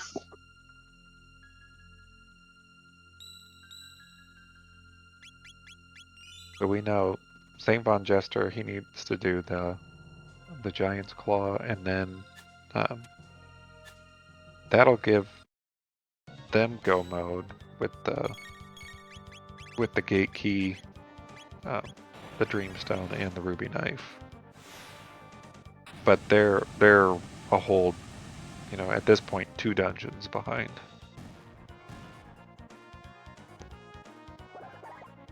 Yeah, I mean they can make up a couple minutes, maybe having the faster go mode, but I think we could probably pretty firmly say that for now Batsy's holding on to the lead. But the more I play Jets, the more I'm like, C's are never over until you until you get that final hit in. Lavos can be Lavos. This is the Giant's Claw, so hit the left button.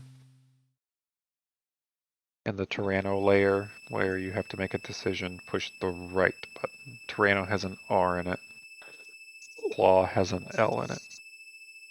Everybody comes up with their own heuristics for how to remember these things. Yeah, but have one. Doesn't matter how you do it, but if you don't have one, then you'll be like me for the longest time and always go the wrong way. It's like a moving buddy. If you don't have one, get one.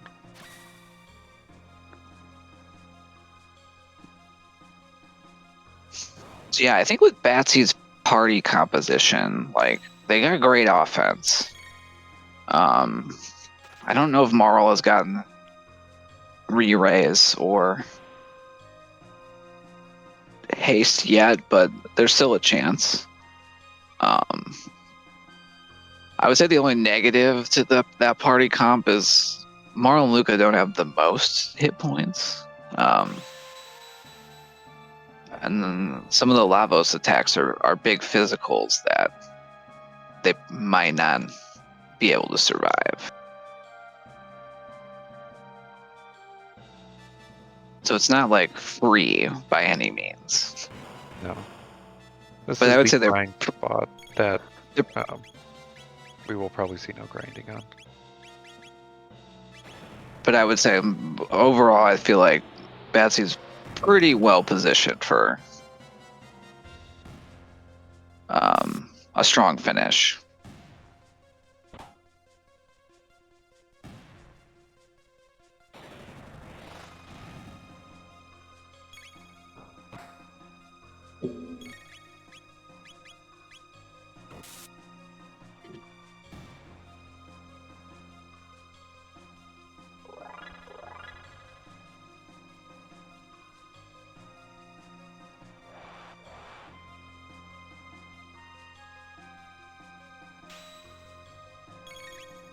Yeah, with those levels, it's probably not even. Yeah, it's definitely not even worth the time to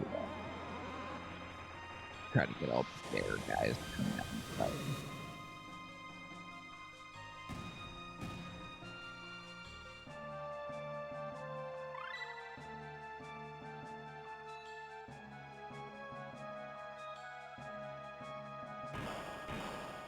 Ooh, very nice.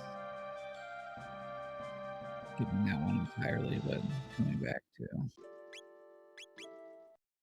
lower Ayla's HP, I think. Dino tail. Those annoying scouters at the end of the elevator.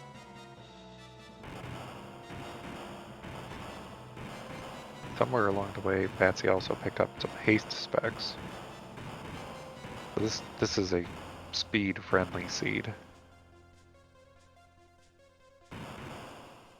Speed tabs, haste armors and haste dresses, haste specs.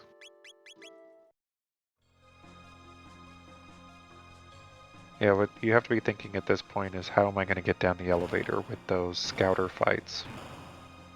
So one of the more popular ones is to lower Ayla's HP and use Dino Tail to, which is a physical AoE attack that'll, if Ayla's HP is low enough, will clear the screen.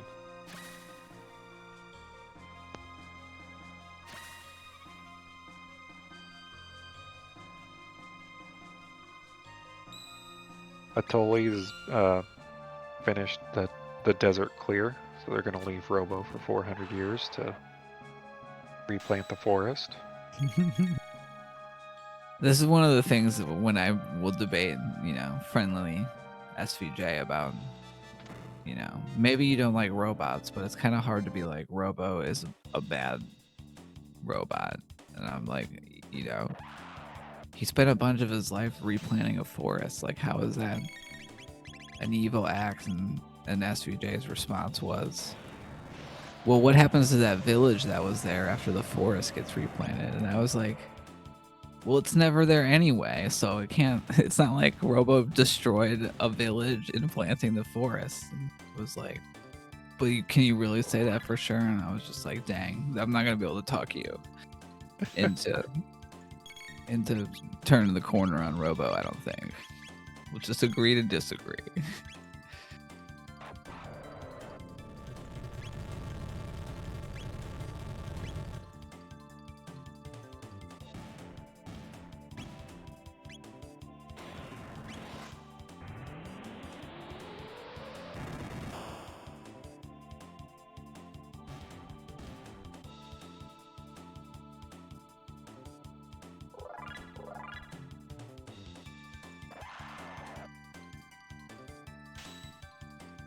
Here's the aforementioned scouter fight that can take a couple of minutes without having a good option like this Dino Tail, which was just quite not enough. Yeah, in the previous fight, it rolled just enough to kill that scouter that was part of the previous fight, but this one maybe didn't get as friendly a damage roll. Yeah, that's like the closest to the edge of just enough that I think I've seen with a dino tail. This one will definitely be good, yeah. So, SVJ making their way through the Tyranno layer.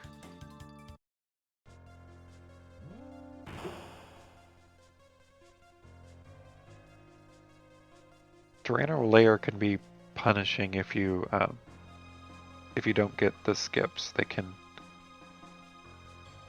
they can kind of chain on each other. Lord Batsy getting a skip there in the switch room. So you kind of hug right along the line. You can walk past them, and then getting back to the front's the next challenging piece.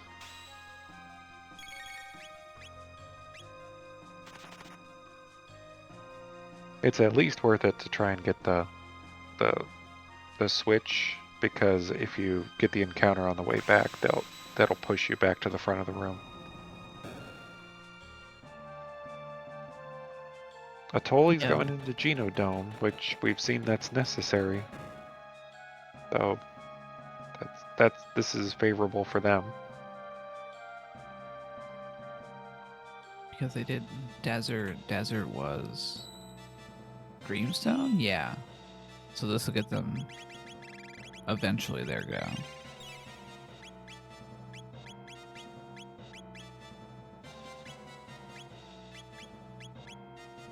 That means, yeah, Clone was behind. The Moonstone turn in, the Sunstone turn in. Seems that way.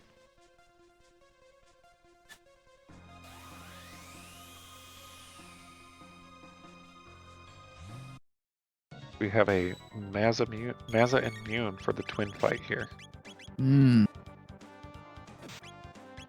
They're up.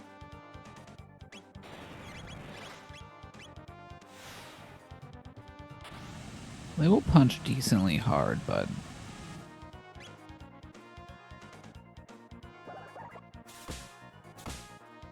I think 2 Antipode 3s and a triple kick will take one of them down.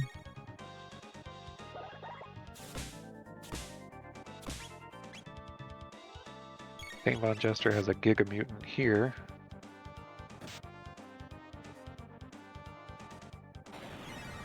So magic is required for this spot.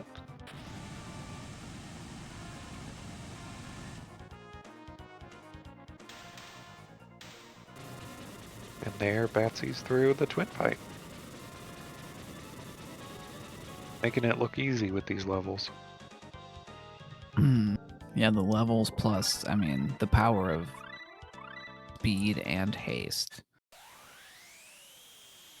Luca sneaking in her last tech fire there.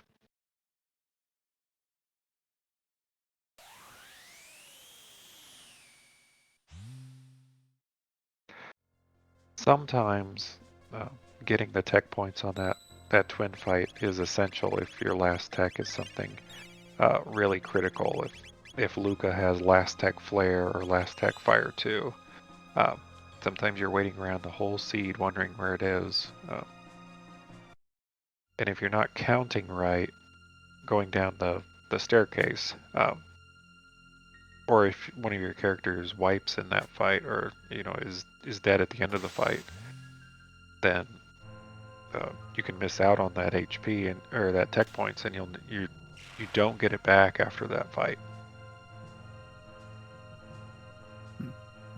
Yeah, definitely. Especially where, I mean, this seed was an example of having to go to a lot of places to get a go mode, but sometimes there are those seeds where we can get our go mode and, the first couple checks, like starting with a frog and then finding the 2 sword pieces, and that's what I like to call oh no mode. 'Cause it's like, oh no, how am I going to beat the game right now?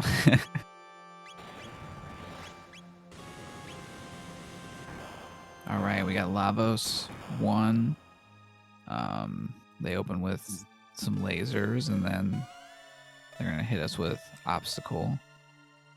Betsy hasting up their one normal speed character, which is going to let them really push out some damage here.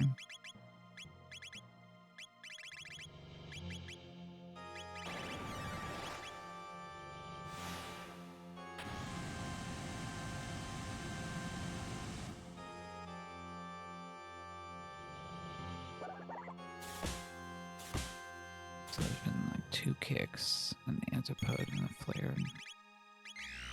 So we are going to see Obstacle. I don't think we're fully protected against everything. Chaos.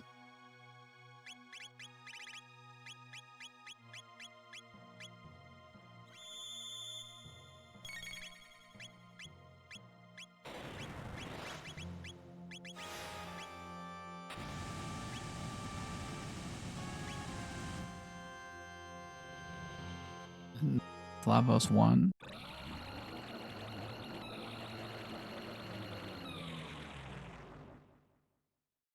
Now we get to go inside, get our last save on.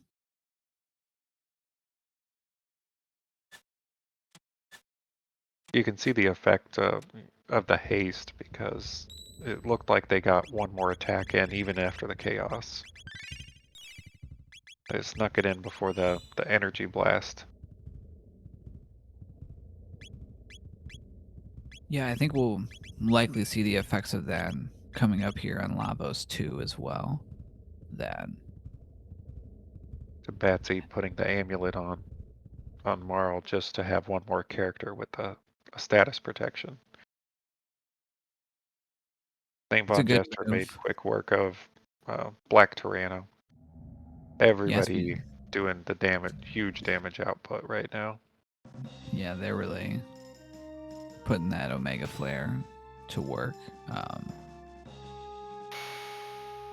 Yeah, putting the amulet on Marl, I think makes a lot of sense because they can cast Cure 2 to cure status and heal, And it protects your Antipode 3. which is our big damage source. I imagine with this team, we're probably going to go with the middle bit strat. Laser bananas. Everyone's fine.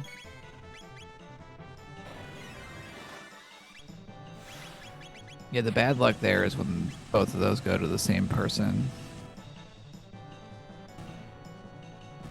Now that those arms are down, we gotta wait for an obstacle. And now the head is vulnerable.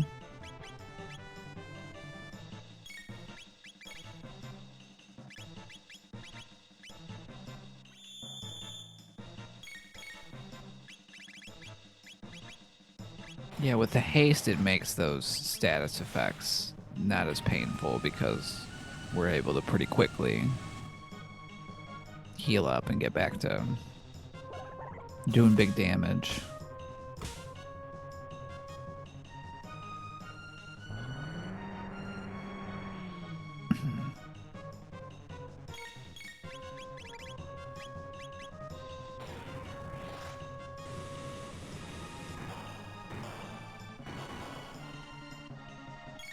And another reason why the all-girl team is so good is you can almost pair any of them. So either you can pair Ayla and Marl with Cube Toss, you can pair Luca and Marl with Antipode 3, or you can do Blaze Kick with A Ayla rainbow and +3, wow. Luca. So Chrono was on Dactyl Nest, sadly.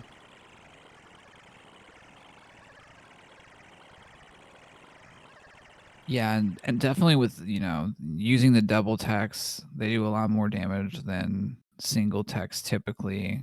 And then on top of that, usually with double text, one of the characters gets like a speed penalty, so their turn takes a little bit longer the next time. And by alternating like that, that's really showcasing, like, maximizing turns, which is huge in the final boss fights.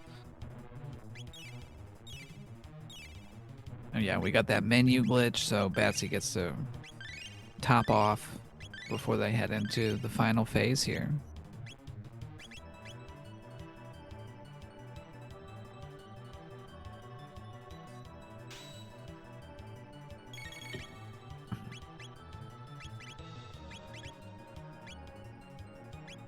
No Guardian on the throne, but they're not going to be here with those nearly 6,000 point damage Omega Flares.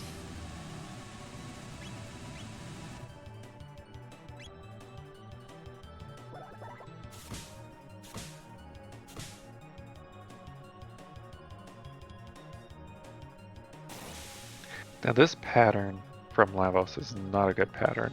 But if Batsy can get out the middle bit before there's too much damage, then they might be okay here.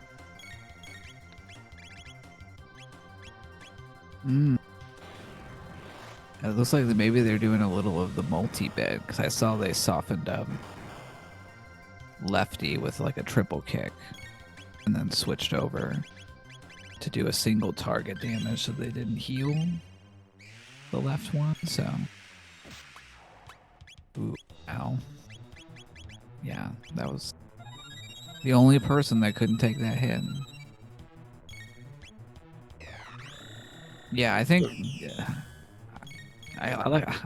I go back and forth, like sometimes I'm like, I like going after the left bit if I can, because their like team up attack pretty much always knocks down a party member, so it feels like slower, but the middle bit does so much disgusting attacks that's like way more dangerous.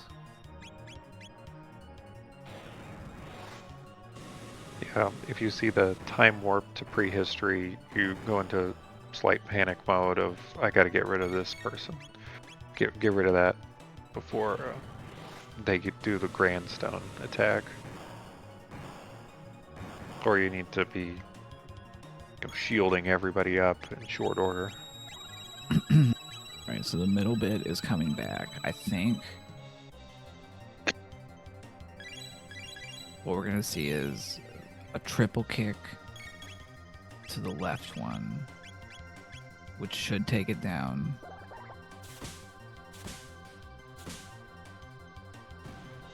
But then we should still be able to antipode without killing middle guy. Yeah, Bazzy really optimizing those turns to do the most amount of damage throughout this fight.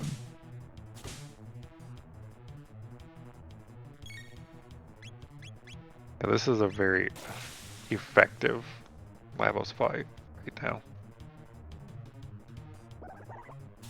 Very efficient on their inputs, on their selections. I'd really say doing all the right things.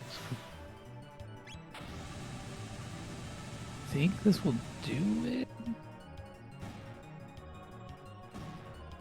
Yep.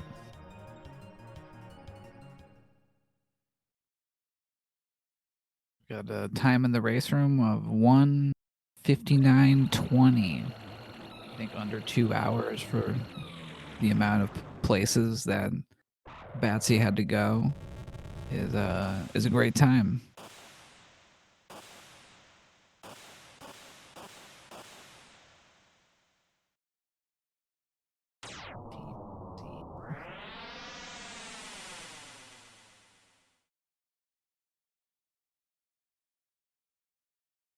GG.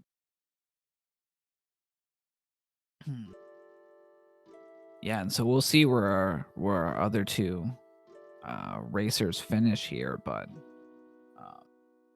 I know Unknown had to take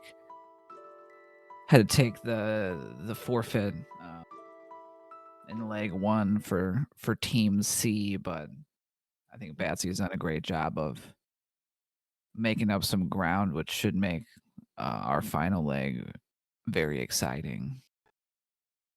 I think it's any team's relay at this point.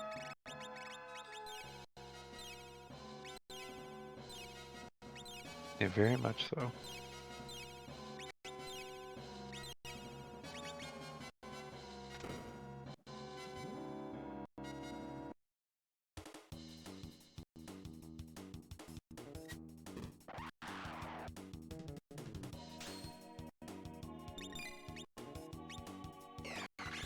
All right. Yeah, totally got their pop. SVJ heading down the elevator, so they're getting pretty close here. I would say that we're gonna wrap up probably in the next 15 to 20 minutes.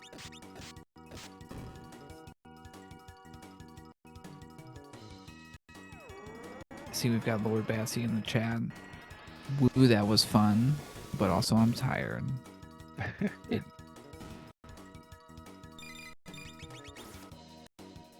Do you want to bring Batsy in to talk about how the run went? Yeah, we'll see if they want to give us a quick rundown of this wonderful seed that I rolled that was really good.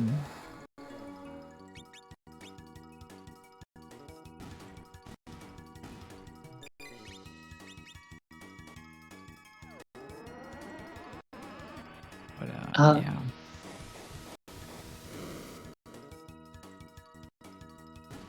They have joined us. It looks like they're still deafened, muted.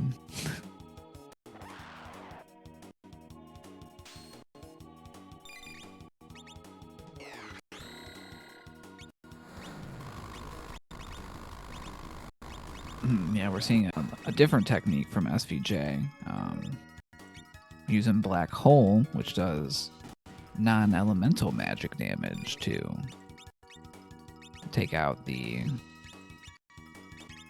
I think you can get up to 4 if you position Magus in like the right spot. Yeah, I wouldn't say you need to have him in the second spot to get 4.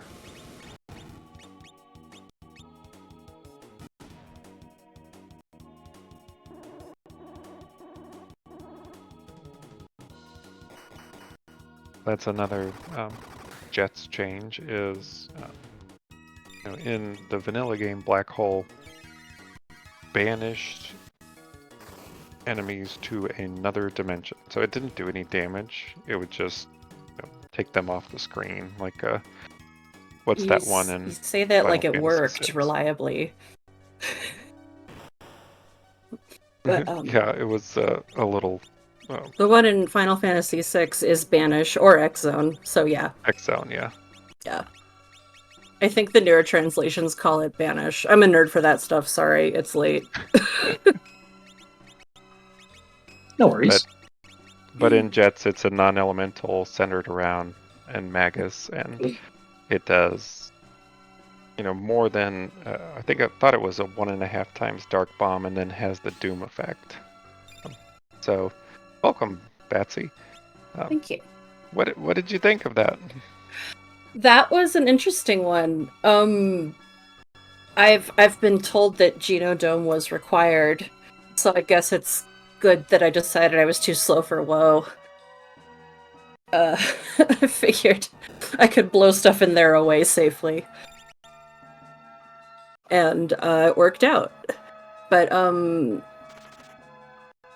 that was a very generous seed in terms of like the techs and stuff. I really didn't have to worry very much about damage. And speed was very nice in that seed too. So yeah, those full speed party tabs. haste was so fun.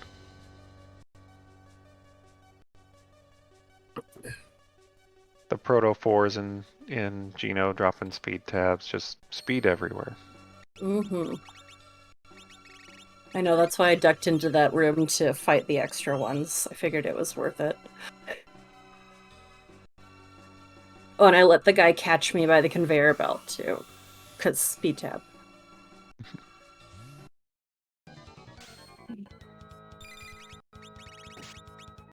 Yeah, definitely. And those, I imagine we're getting those mega elixir drops from the Rubbles was nice as well. That was really nice. I normally would skip them, but I wanted triple kick, so that worked out too.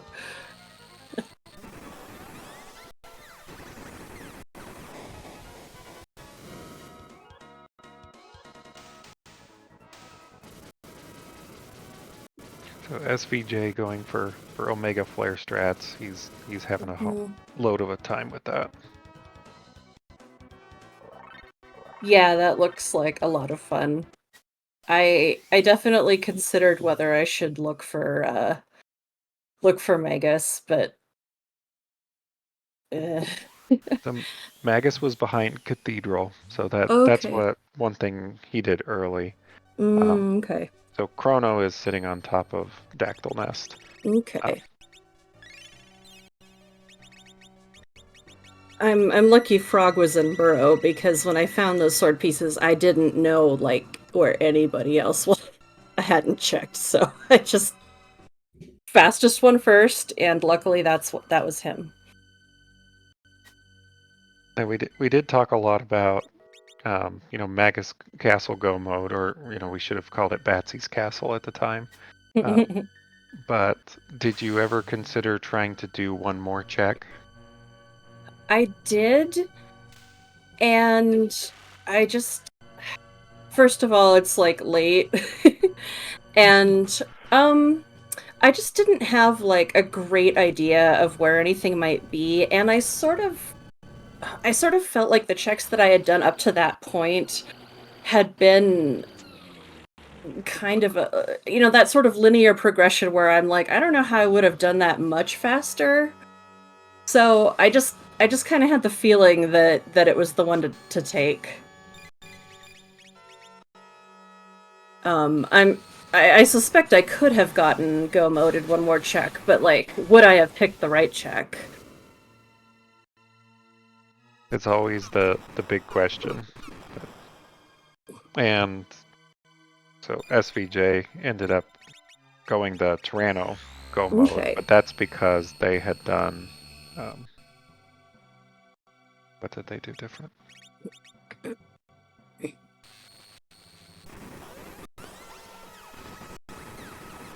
Got the Dreamstone in Desert. Okay. I kept thinking I might loop back around a desert, and ultimately didn't.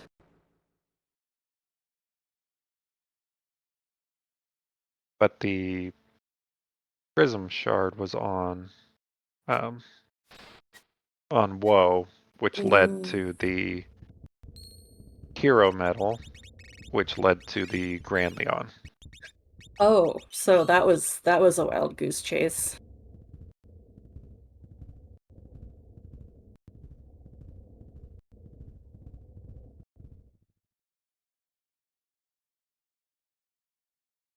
So based off of eliminating all other possibilities, then the clone is behind the Sunstone. Yeah.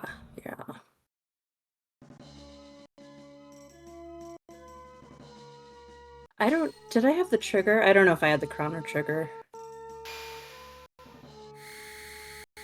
I think I had 2 pieces of Tyranno Go mode.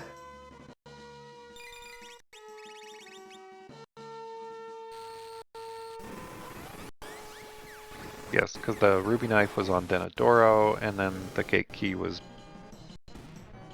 behind Gino. Okay. Oh, yeah, trigger Mian says it was Sun Palace, and that's where I was going next if I didn't get Go mode, but luckily.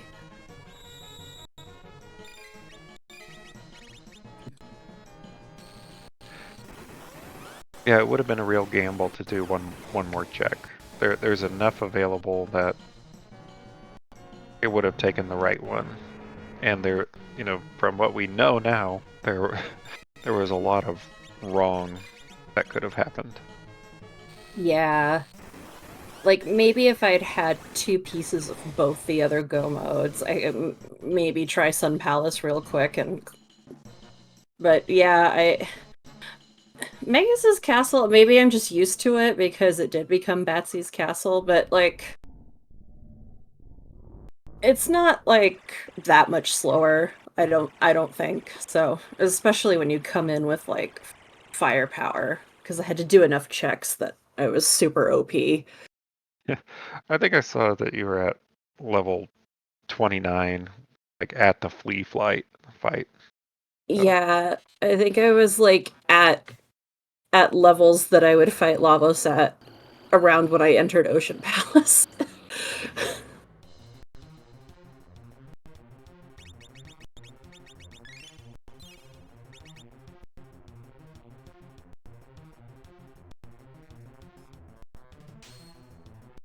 And Saint Von Jester, he's even at level 36 and 37 here for Lavos, which Okay. that's very comfortable. Yeah, it is fun to drive a steamroller sometimes. Look at that 7-8 damage on the center bit. That's almost a one-shot on the center. That's unreal. You can just, like, tap it down.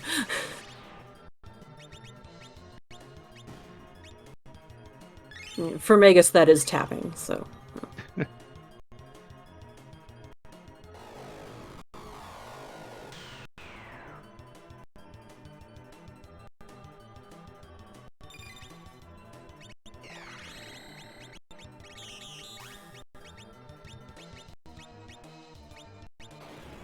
Wondering, are you gonna go with a Mega Flare? Because, like, he's high level, so I'm pretty sure that, like, Robo tanks the X-Strike no problem. If you were to use a Mega Flare on the 2 bits.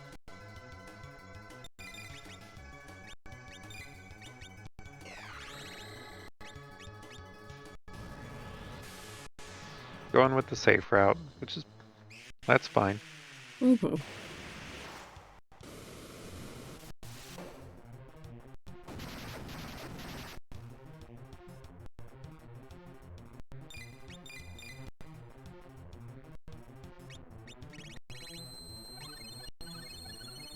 I think he may have even waited for the center bit to come back, so he could throw in a Mega Flare.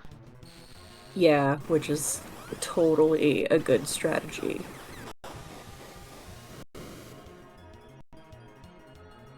I can say that more intelligently when it's not like 3 in the morning. I'm sorry. I feel like I sounded like I was insulting him, but I really, really was not.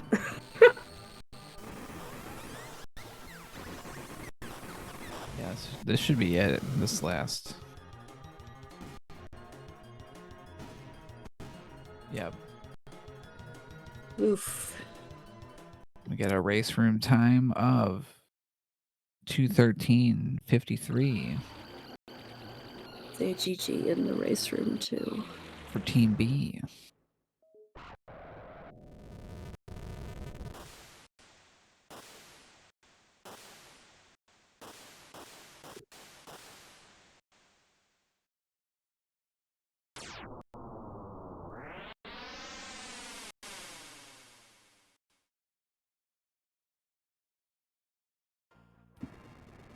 Welcome, SVJ. Direct all of your hatred to Fitz for rolling the seed. I am. So My you, hands are clean. so you have to do Genodome to get the gate key, to turn in the Moonstone, to get the piece to the sword, to get Frog, to get Magus Go mode, to beat Lavos in under 2 hours. Yep. I knew it. And I went without WoW first. I didn't go to WoW because I wasn't fast enough for WoW. I Oh, mean, hey. like, to Rebels were dropping Megas, so I was set. I fought the 2 rebels in Giant's Claw. That was enough. I mean, how many megas do you need? I had 10. But I had no shelter, so it's all good. Oh. Yeah. I mean, after I stopped checking chests as soon as I went to the Genodome. I was like, nope, we're done here.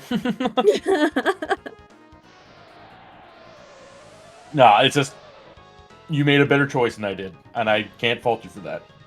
I thought about that same choice. I'm like, maybe I'll do, maybe I'll go to, you know, no, get my magic, and then I'll go to Geno because it's right there. I'm like, nah, I think I'm gonna go to Woe because no one would suspect that piece of garbage.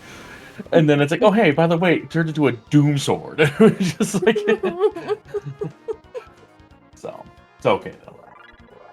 I mean, I had to do it because well, first it turned into the Prism Shard, then it turned into the Hero Medal, and then womp Doom Sword. Okay. So and I had to take the Doom Sword. I had to take the Hero Medal because I'm like, well, this is part of the chain. Yeah, no, I mean, Hero Metal is just like, okay, 2 more minutes till you get an item you can use or not. It's not like at most. Yeah. So I mean, I can't fault you for doing what you did, and hey, I have no. Where is everyone? Where's Lyra? She's in that Tyrant earlier. Yeah. Yes. Yeah. So she'll finish this seat about 20 minutes or less, probably less. I don't know what level she is. Hey, you'll be pleased to know that I use Robo. Okay. I saw that you used Robo. I didn't use Robo. Wow. Because I picked up Ayla and I decided to run Girl Power. That's a good combo. I'm not discounting that combo at all. Yeah, granted, like Marl was in Protodome, I guess. So I went to Protodome right after I did Factory to get magic, and I just figured I'd pick up whoever was there. And unlocked magic, and Ice 2 was 4th, so yeah, I was just like, yeah, you can stay. I like Robo, but he didn't have anything like coming up that I wanted soon, so yeah. Well, once I found the Blue Rock Plus, I was like, okay, it's basically saying, hey, Jester, use Robo. So I was like, okay, I'm going to use Robo. Yeah, and I almost one-shotted the center bit twice. I know. We were commenting on those numbers. Might have done more damage to the right bit because you didn't one-shot the center. Yeah, I mean, you gotta play it safe just in case. It's you can't go guns blazing against Lavos 3, no matter how powerful you are. You gotta kind of take your time. I should have just attacked with Magus instead of casting Dark Bomb. I just hit him with my scythe. No, I also saw that everyone saved Fritz, so I donated $10 per Fritz save in the. Hey, I didn't even think about it. I just saved him because sometimes criminals need to be saved. I don't know. I saved him because at the time I might have still gotten Chrono in my party and picked up the mid-ethers. But did anyone turn in the jerky? That's all I have to ask. I did, and oh god, it was good, right? But I already was it the haste dress? It was the haste dress, yeah. Oh yeah, it was the haste dress. Not bad. That would have been nice to put on my Luca, so Robo could have had the haste helmet. That would have been. That's okay. And then there were some haste specs off of not Flea, but whoever was in Flea's position. Nice. I had a Robo's ribbon, so again, everything pointed to using Robo, which I should have just said, hey, I should just go to Geno right now, and I was like, no, I'm gonna do the X Factor and go to Woe. And I did have the ribbon too, but it's right there. The lure of Anti-3 and Blaze Kick was too much. No, and I totally agree with you. And like once I did Denadoro and got the Omni, I got the Blue Rock. I was like, okay, I just need to find where I need to go. It was either that the split was Woe turns into the gate key or something to get you there, or Geno turns into the gate key to get you where you need to go, and I just picked poorly. But it's okay. I'm confident I was coming on your heels pretty good there for a while though. I remembered on the elevator to use Black Hole on everything instead of Ayla. Nah, it was a good seed. That's all I have to say. It was a fun seed. Yeah, that was a fun one for sure. I would make the same choice though, minus like getting Magus in the back because you didn't do Cathedral either. I'm pretty confident. Nope. So yeah, since you didn't have Magus, you didn't do Denadoro. Get the Blue Rock. Well, you made it in Denadoro. I don't know. I did do Denadoro, and I had the Blue Rock, but Mhm. I figured if Magus fell into my lap, I would certainly use him. But Yeah, no, he fell into my lap because I really hated Robo, and then I ended up using Robo because yay. I won't make a habit of it though. I promise. I mean, I embrace the trash side. It doesn't look like Atoli's using. Didn't go to get Magus either, did he? Did she? No, They went to the back and did get Magus. Can't find Whoops, either. Tushel. Speaking of, do we have an estimate for how long Atali is gonna be for the rest of the run? I'm pretty confident it's going to be about 20-ish minutes. She's on the last part right now. She's got a good party. She's going to grab a couple of these tabs here. Doesn't like Robo Speed, and I can't blame her. The rest of the seat is pretty easy. She's got Dino Tail for the elevator. She can't be too terribly much longer. All right. Yeah, I mean, she's just beefing up her forces here. Mm-hmm. I was just hoping to get a little bit further back on schedule.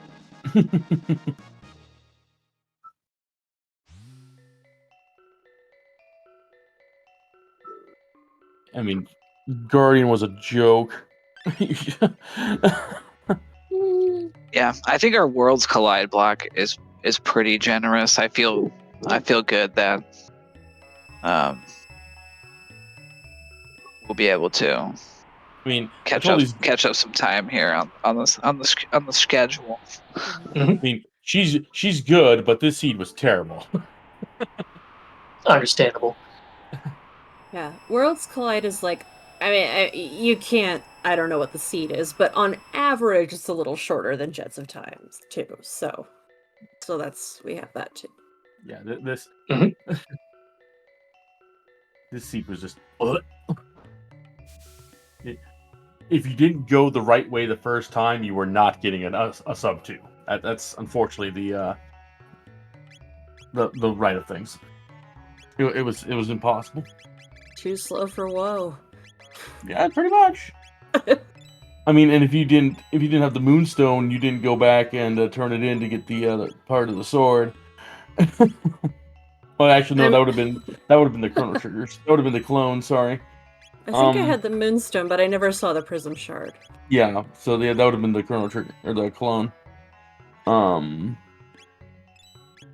By the time I found the gate key, I had the Dreamstone and the Ruby Knife. So just that garbage woe that really took 20-30 minutes off my time.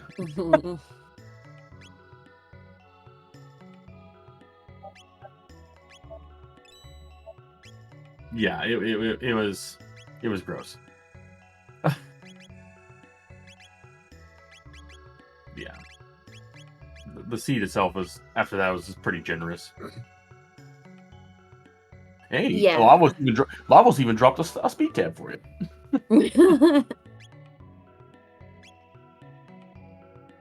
Ayla had her Speed Fist too, so like that was. I noticed that. I was like, ooh, that's why she's going so good.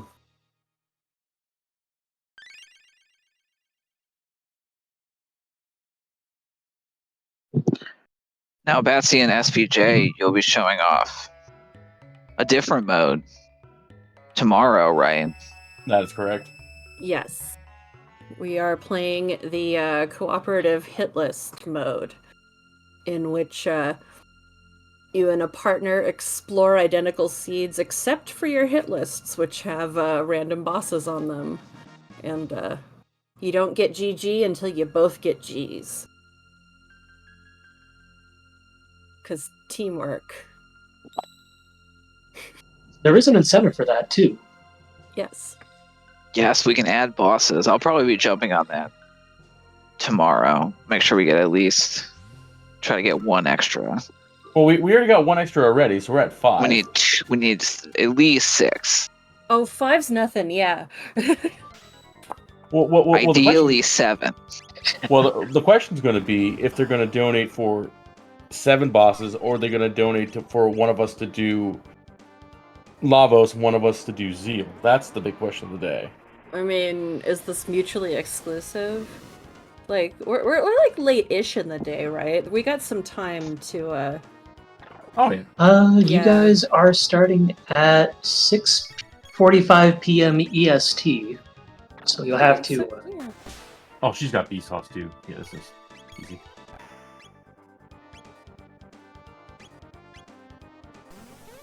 Convert to your own time zones. I just wanted to push for the viewers to donate to that incentive if you want to make these guys do more bosses. Yes, make us work. Just Make make her us work. suffer. I don't want to work. You just make her work. You can make. Well, you're gonna both have to work. What is the base amount of bosses? Just if 4. nobody donates. 4? Is it 4? Yeah. Alright. 4 is pretty quick, though, honestly. And I saw one. Like I said, I saw one. It got met one time. There's Guardian down.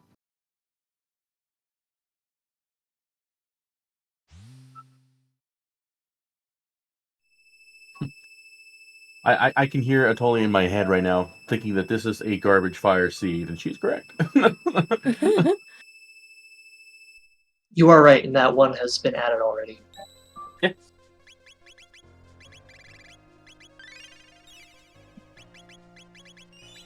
Yeah, it should be on there, man, of the Lavos and the Zeal. Batsy and I practiced that not too long ago. Yep. Please don't make us do so many bosses if you want us to do that.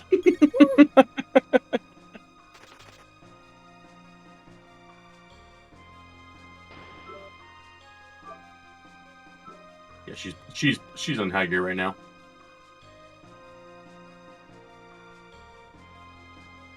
This freaking eyeball caught me.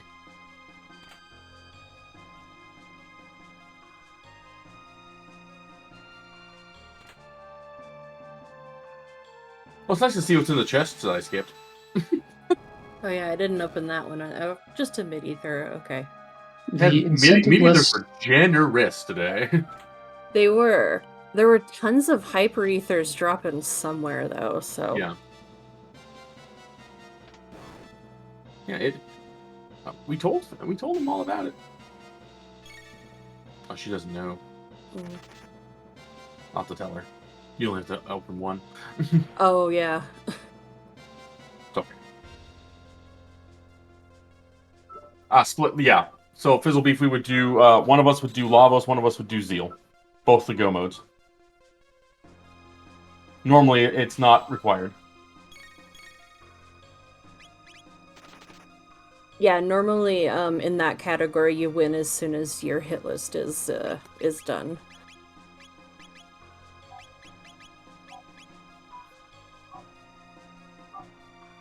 And what would the dollar amount for the incentive be? That's a good question. What's the dollar amount for the other incentive? $80 for an extra boss.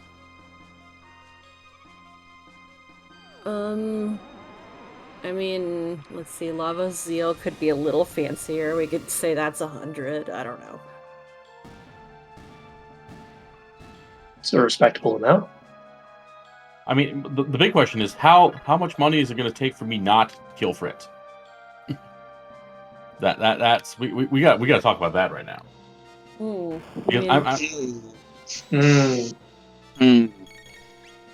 Because Are we dooming Fitz to? I life think, of being- you know, with a good enough donation to charity, I can take a little bit of a timeline hit. So I think if we were talking like $40, then I could look the other way. If I close my eyes when it happens, then it didn't happen, and therefore I think I'm okay. I'm fairly well versed with timeline shenanigans. If you close your eyes, it won't hurt. I guarantee it. But if one of us saves you and the other doesn't, then you might end up in like a Chrono Cross situation. In which case, I apologize in advance. Well, I think that could happen, or I might just end up hanging out at the end of time. That's true. That'd be okay. Vecchio's a bro.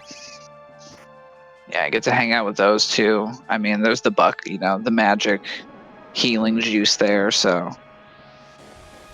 I don't see why you wouldn't want to go kill Lavos yourself. He's right there through the bucket. Yeah.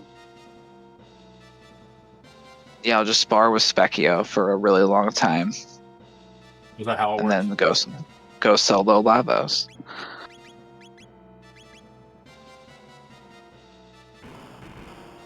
Chrono can do it at the start of the vanilla game, I believe. Yeah, I don't see why you couldn't. You get that Nah. rainbow. You get that rainbow +3 from Mazan too. Yeah, in a new game face. plus, there's the like special Lavos gate.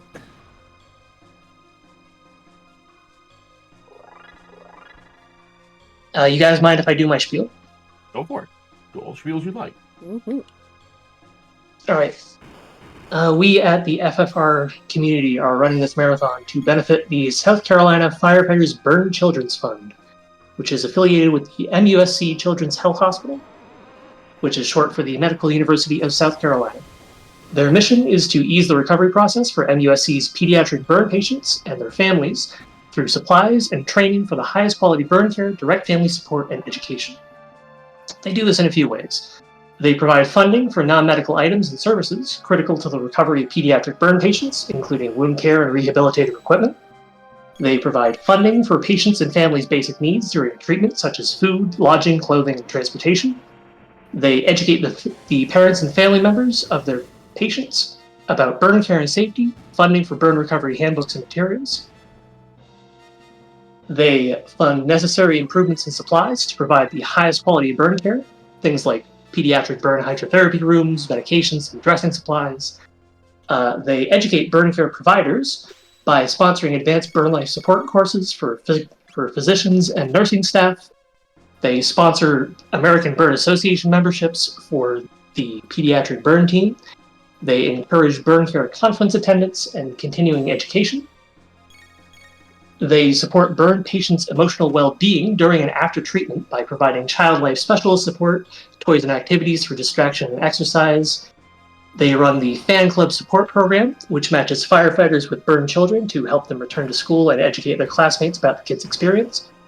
They provide school re-entry programs and parent-teacher assistance. They run their annual Camp Can Do, which is specially designed to help children suffering from burn wounds.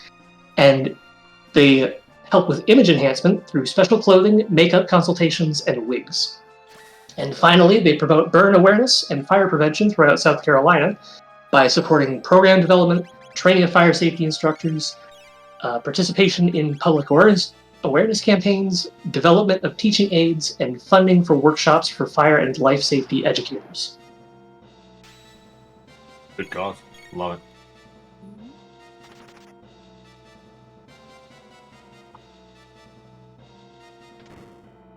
I don't see anything bad about it.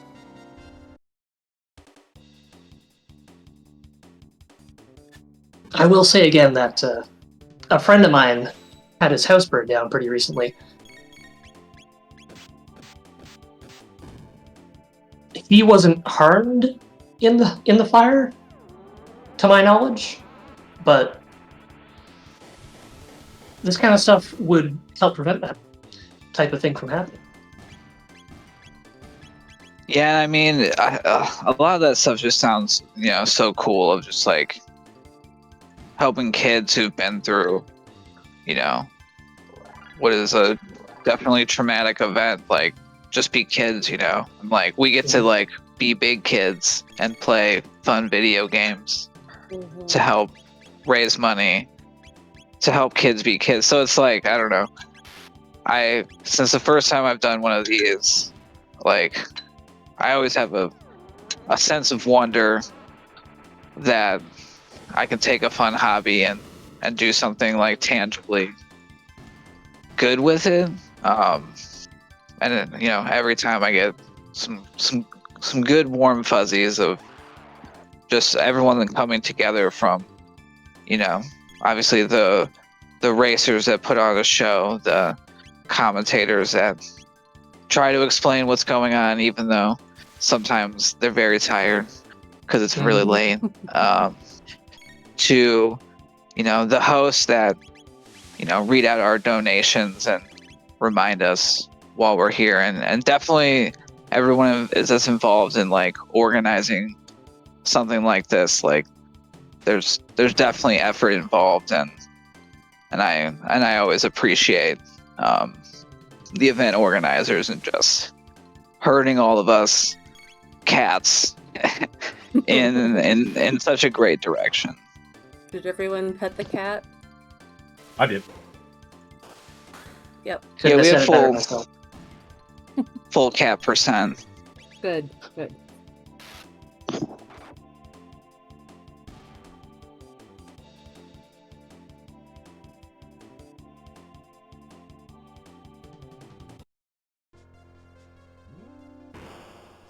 And she's just come across. She does a little bit of a grind. I know she totally doesn't like her levels to be too low or too high. She's like me when I first started. She likes the mid to high 30s. I don't think she liked the way her beast toss was doing damage like that. Does she not have Blaze Cake? I guess it really doesn't matter. Not on Guardian, it doesn't matter. Yeah.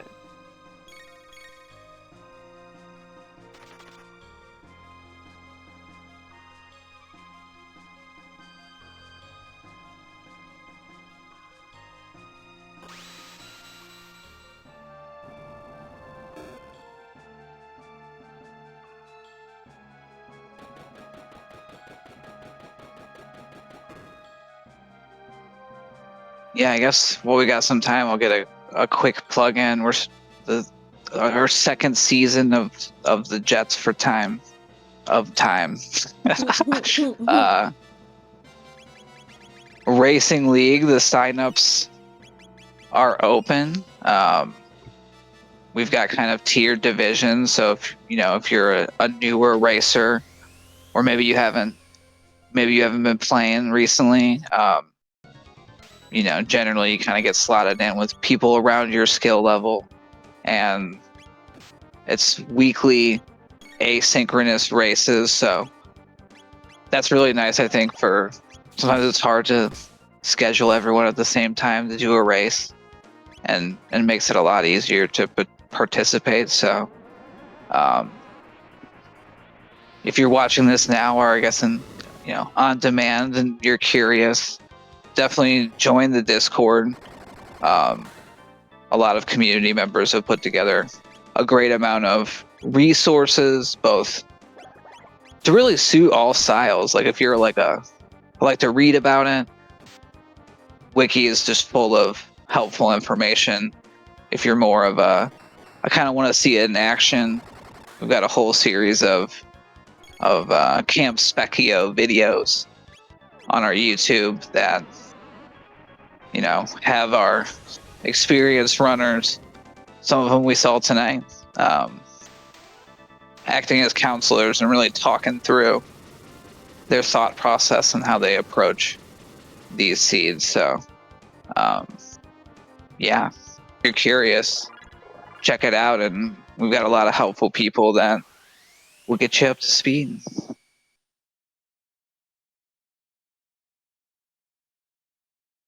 Yes, indeed.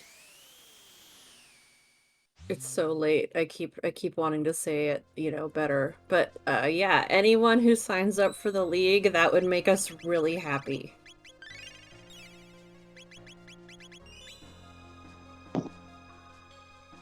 Yeah, it's very fun. The Millennial Pre. We got a great name, a pretty cool logo.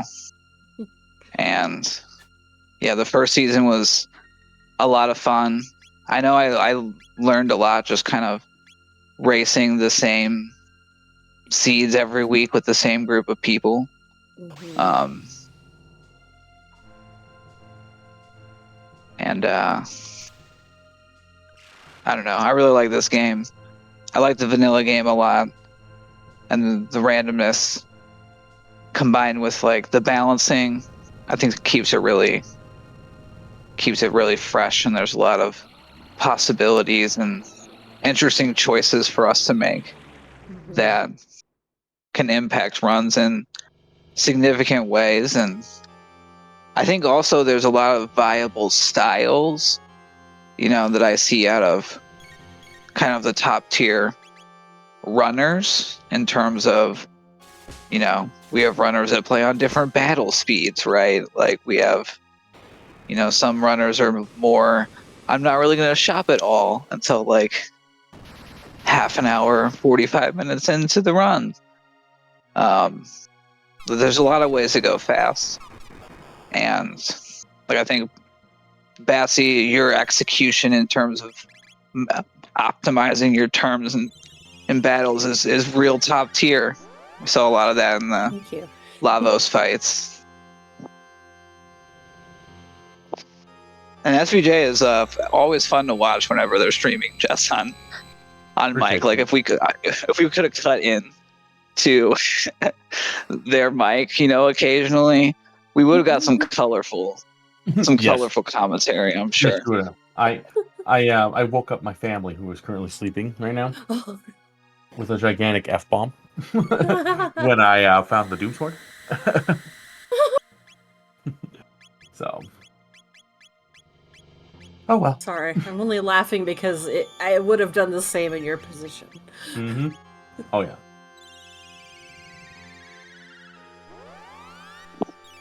Nice easy fight. Yeah, and definitely big credit to Atoli as well. When we were putting this relay together, it's mostly about fun, and I wanted it to, I knew there were going to be varying skill levels of the runners, but I think they've also put on a really good showing, and finishing strong here. We always love to see that. Mhm.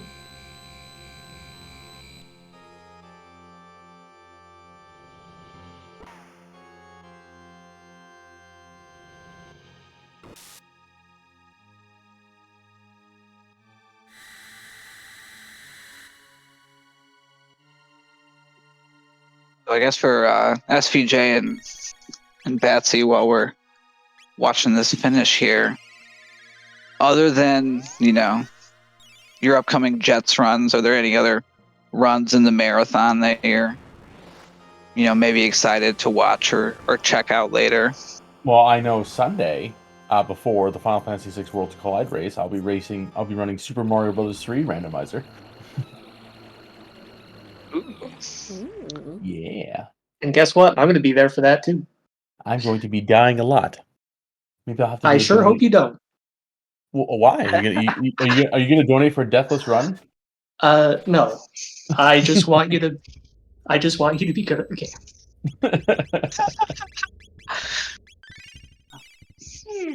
Let's see. I wish schedule. I wish I knew a lot of the tips and tricks and stuff like that, but I don't. It's going to be a fun run, though. I guarantee it. A lot of boss bats eating me a lot. Mhm.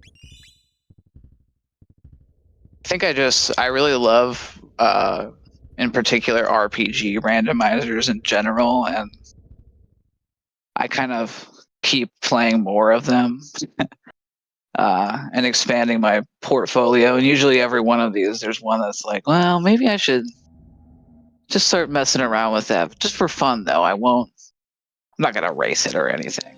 Like, that's how it always starts. Mhm.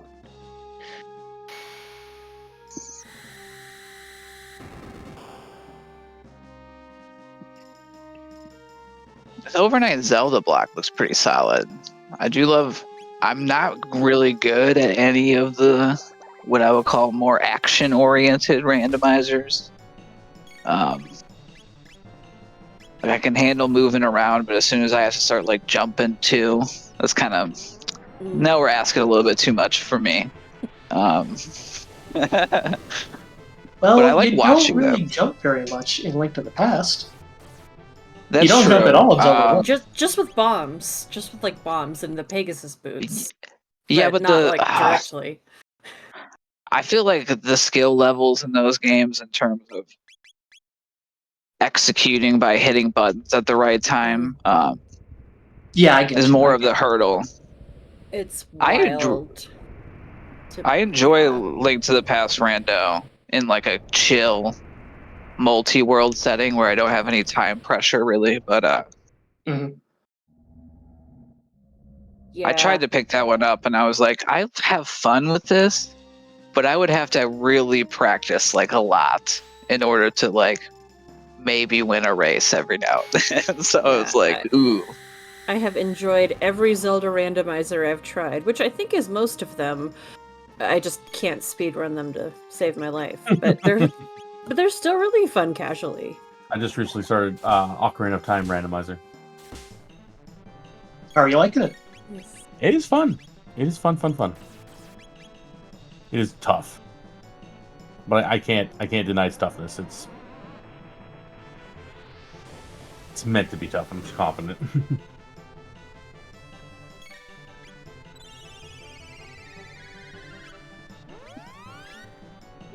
I've played. I know probably. I played a lot of Link to the Past randomizer. Mm-hmm. I can do a few tricks. I'm nowhere near as good as any of the speedrunners, but I can do a few tricks. I can do Iceless. I bound Turbo A to my V key since I use keyboard, so hovering isn't a problem. I can do fake flippers. I can also do fake flippers. It's very easy. And Well, it's very easy when you're going left or right. like the very basic bomb jumps. I did Specky Click one time, so I don't even know what that is. there's a couple. It's a way to do part of the like hammerless swamp palace, basically. There's like a clip through by using like positioning and yeah, I think I know what you're talking involved. about. You jump down to the lower level while the water is still there, right? Yeah. Oh, that's a different one too. But yeah, it's that's where there's like it's not that it's quick to get like competent at Link to the Past Rando, but this seems like there's a lot of reps and time to get to like racing level. Right. Link to the Past specifically, it has a low execution barrier to a lot of other action games. It's just precision. Precision is all you need. And memorization. I'm good at the second thing.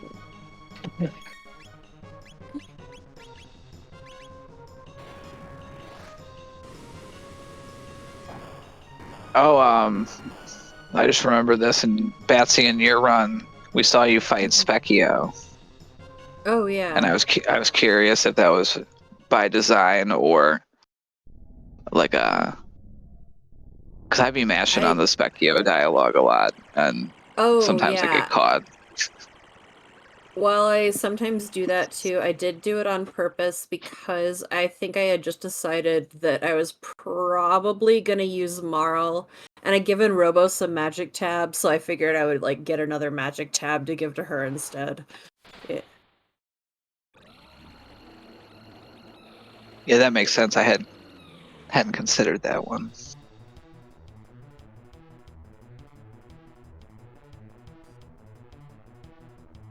It was funny because very early on too, I was like, "We got a Robo start. SVJ does not like Robo."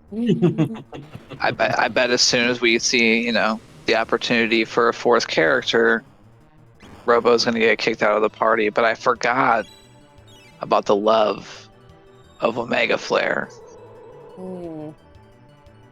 I have seen races turn because of Omega Flare and every other triple tech that's out there.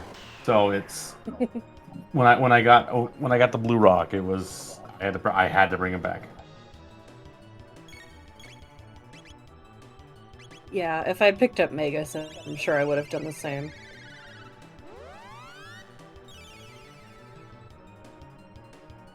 Let me see what's going on.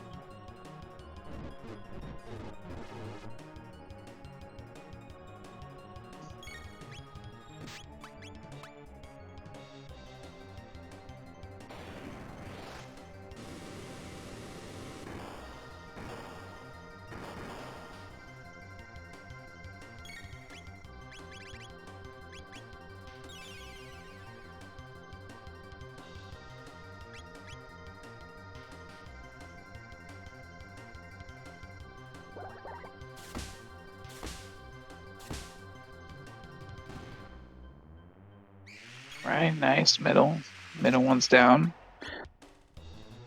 Robo stopped, unfortunately. That must have been from a spell.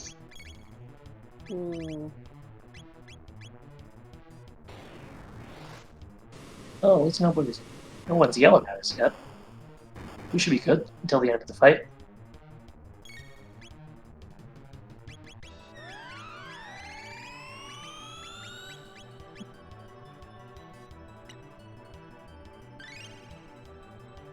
Yeah, give Robo a quick smooch, get them back in the fight.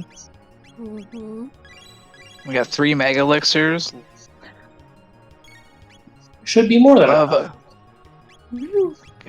Love those. Love the aggressive use. Won't need him after this. Nope. Too bad you can't do New Game Plus on this file. We do have a mode Yep. that we do have a involves mode New that Game uses Plus.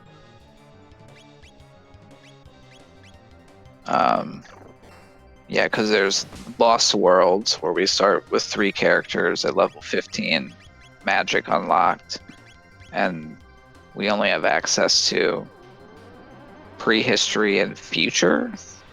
Mm-hmm. And antiquity. Yeah. Basically, And there's not the usual starter times. Yeah, so there's 2 possible go modes, and then if we're playing the plus version, then that means when we finish one, we like reset, load New Game Plus, and then go do the other one. Mm-hmm.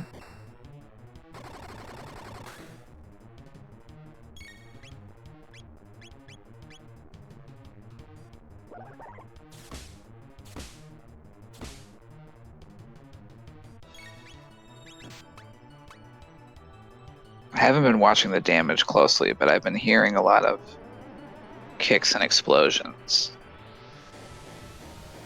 So I think we're in the home stretch here. Yeah, I think so.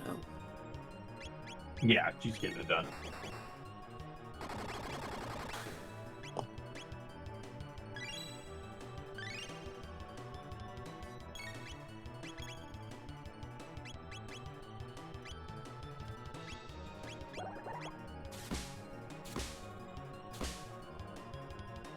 He just ran out of magic as well.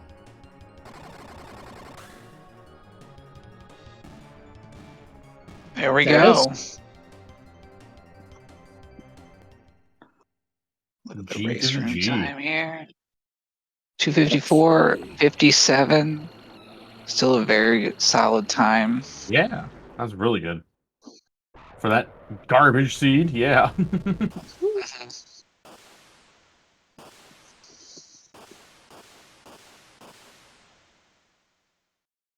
Yeah, I would say heading into Worlds Collide, it's still wide open. Everyone wins, but one team will have a faster time Indeed. and there is question of whether it's the best to be the number 3 team. Or in this case, would it be best to be the number 2 team? How does the math work? How do moles do math? Yeah, if there's only 3 moles, do you want to be the number 2 mole, or is it always about being the number 3 no matter what? Right. Well, if there's only 2 moles, then you can't be the third. No, but if there's 3 moles, you can be the second. Right. Do you want to be the middle mole? I think that's the idea here. Like, every mole agrees that you should be the middle mole. So, I mean, they would know, right? They would know.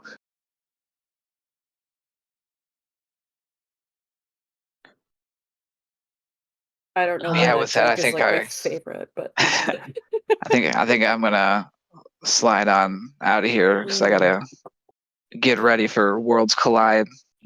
That's right. Right. Good luck, have fun. I'm gonna let Ashley know that they can undeafen and say a few short words.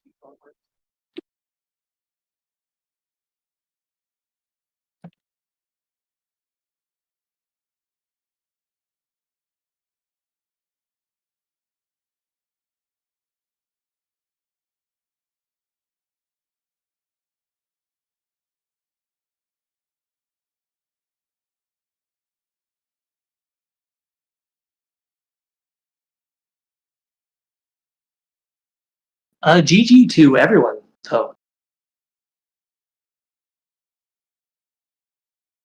Yeah, that was Yes, it was fun. that was fun.